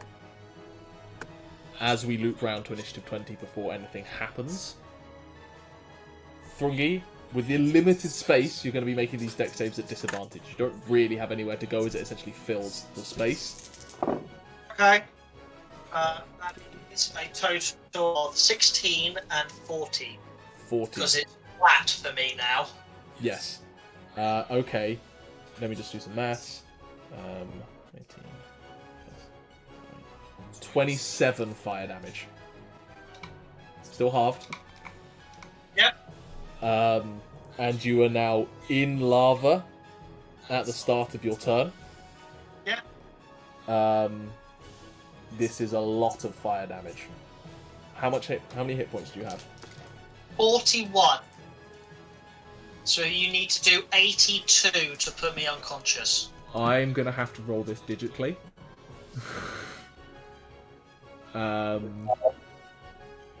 Because this is 15d10. I might live. You halve it, which means I don't think it can, on average, kill you. Oh no, because if you get double what I've got. Balthazar, no offense, I'm rolling this on your character sheet, just because I have it open. I'm curious to see how D&D Beyond handles you rolling it for me. It Shit just ton of says dice. Bryn, you take 87 points of fire damage, halved to 43. I'm unconscious.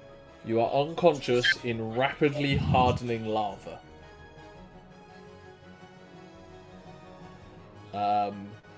The trap's final effect doesn't take place until initiative 20. Placing the amulet on the door slides, and you are met with a wave of heat through this room. And essentially rock. Oh. I thought it was going to be a wave of lava. Semi-hardened rock. It's not solid. It's like there's a crust formed. You could potentially try to break it and force it into a flood of lava. You would but you would have a wave of lava down this tunnel.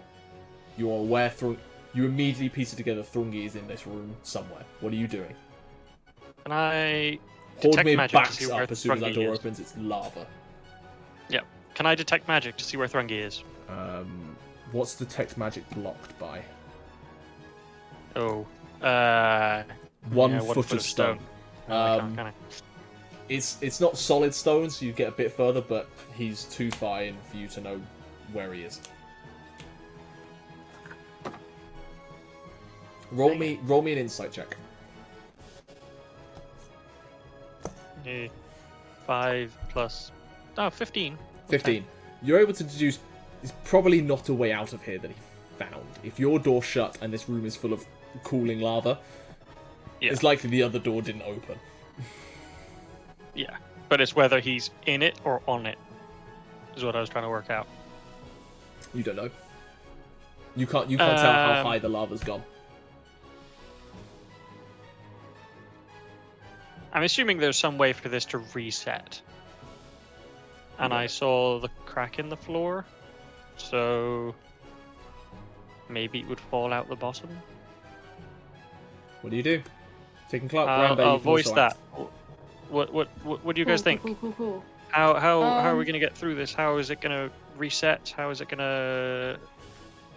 We don't want lava in the tunnel, but I could punch it or breathe on it and make lava come out the tunnel to drain it.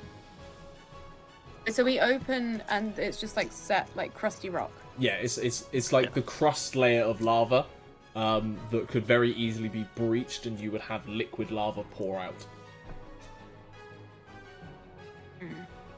There are no drains or anything in the floor of this tunnel, are there?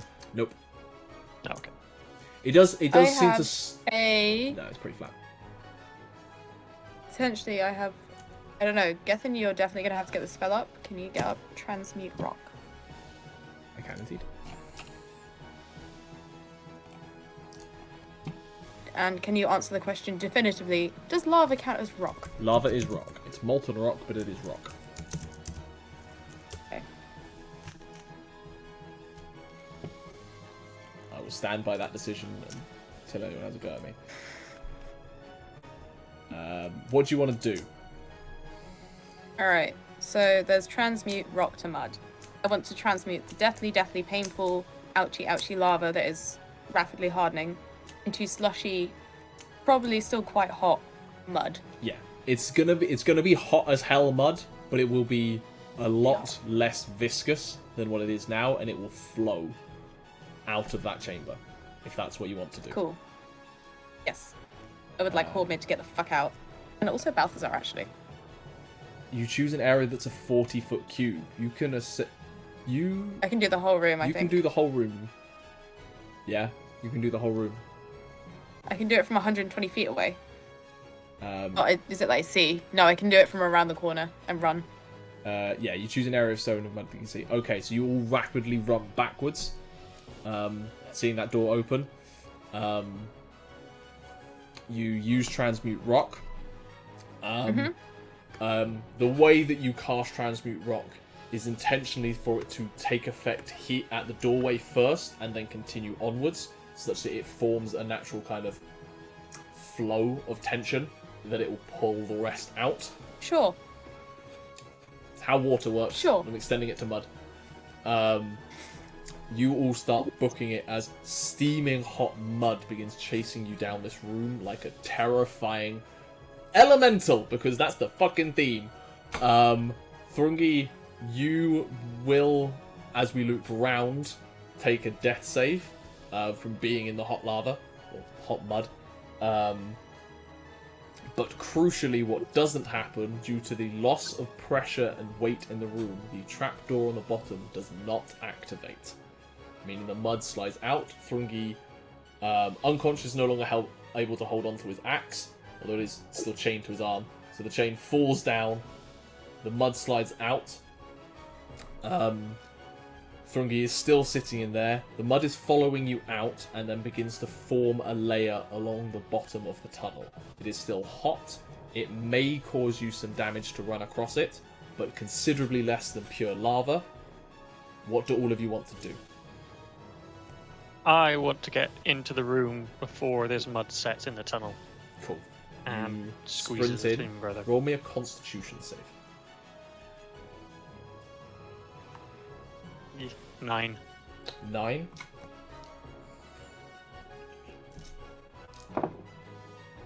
You take 13 points of fire damage from the hot mud as you run through and just the hot air, but you eventually find Thrungi's charred and burnt. I've realised that Thrungi wouldn't have gone unconscious. He would have. he back, so he's now unconscious. Yeah, so you don't have a death save. Oh, no! Wait! He bounces back up, and then... No, he's awake at 1 hit point. He would have taken the damage at the top of the initiative 20 when the mud started flowing out anyway, so he is unconscious. He just has no death saves. Re-roll again. You're not raging. Oh, is that only while I'm raging? Yeah. Sure. Oh yeah, no, you are correct. So yeah.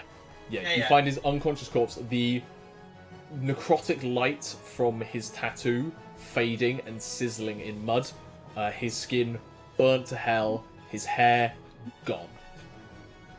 Not just acid eaten like it was in the Kraken. His hair is gone. His beard, dangerously so. Dwarven beard seems to hold up pretty well to heat. It's badly gone. He maybe lost some honor here, but he is there. What do you want to do? As I'm running in, as soon as I see him, can I cast Healing Word? Can indeed.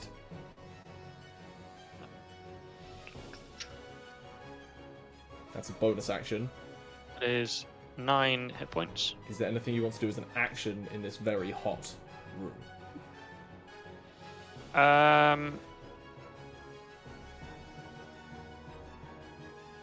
Actually, no. I can cast a Starlight Barrier to give us something to stand on. Okay. I'm assuming I can flip it flat. Yeah, which And means it's only there's a platform. it's only a foot above the mud. A foot. It's still pretty hot, but you're no longer in mud. Yeah. You do that. I didn't I'm realise being you had janky with that. It's technically 2 spells, but I don't care. I mean, time-wise, I can do one after the other. Yeah. I figured I'd do the healing word first. What do the rest of you want to do? Do you want to head in as well, or are you staying out until the mud is cooled?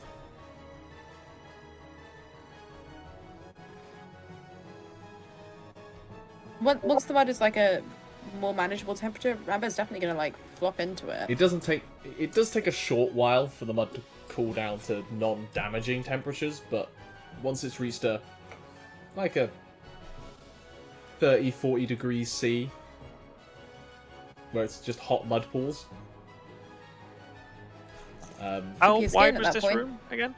This room is 20 foot by 20 foot by 15 foot. So, my Starlight Barrier is the entire width of the room. Yeah. Because I had to upcast it to 3rd. Yeah. So you've got it from doorway to doorway. Yeah. What do you want to do?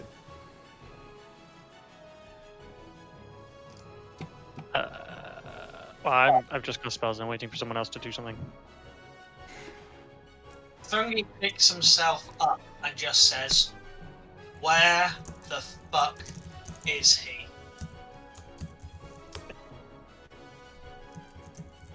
Everyone else is back down the tunnel. Tell him Rambear turned the to get lava to mud. his fucking useless ass in here and actually open the damn door. Hordmir doesn't wait too long to head in anyway. You can't hear that conversation, but there is a look of not necessarily guilt, but relief that you are alive and not somewhere else. He takes in the loss of ginger hair, the beard that is now probably a length of your current beard, Bryn. So still a beard, you're still a dwarf, but the impressive beard that you once had is long gone. Oh, thank God. Thank the ancestors. Shut up! Open the fucking door. Yeah, okay.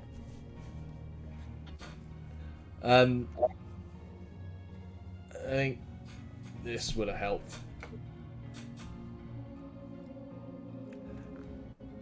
Look, if it was in a bag of holding, I'm sure it wouldn't have helped either.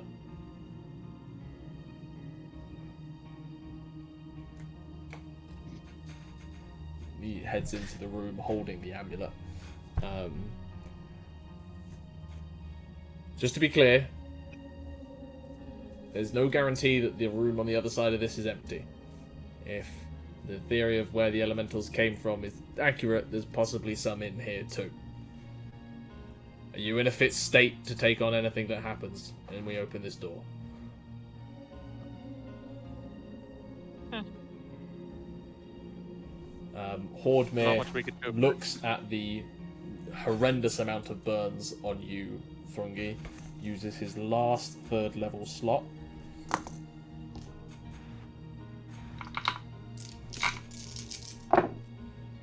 And rolls 24 hit points. Which helps slightly scab over the burns, but you are still stinging quite a lot. Potions. What do we have?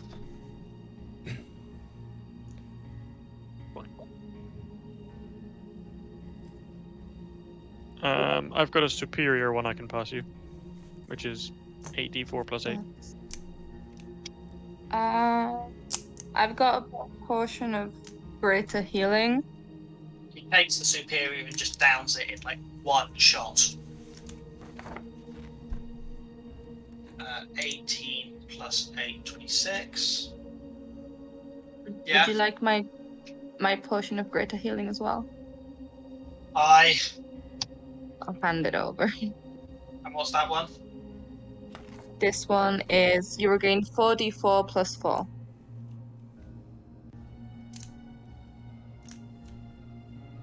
Yeah, superior was 8d4 plus 8. Oh, I want that one. Well, that makes me better.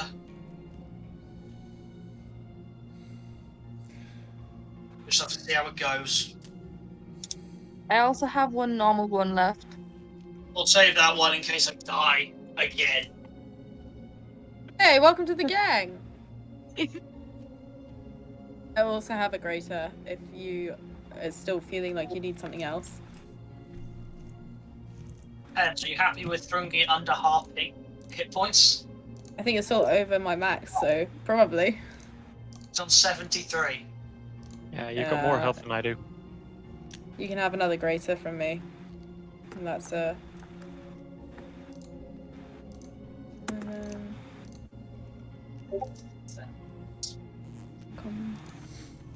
Right, open the damn door. Did you just roll 7 on a greater healing potion? Yeah. Ouch. Oh, it's the 7 plus 4, so it's an 11. Yes. Less bad. Not as bad as I thought, still not great. Hordmere. Okay, if we're ready.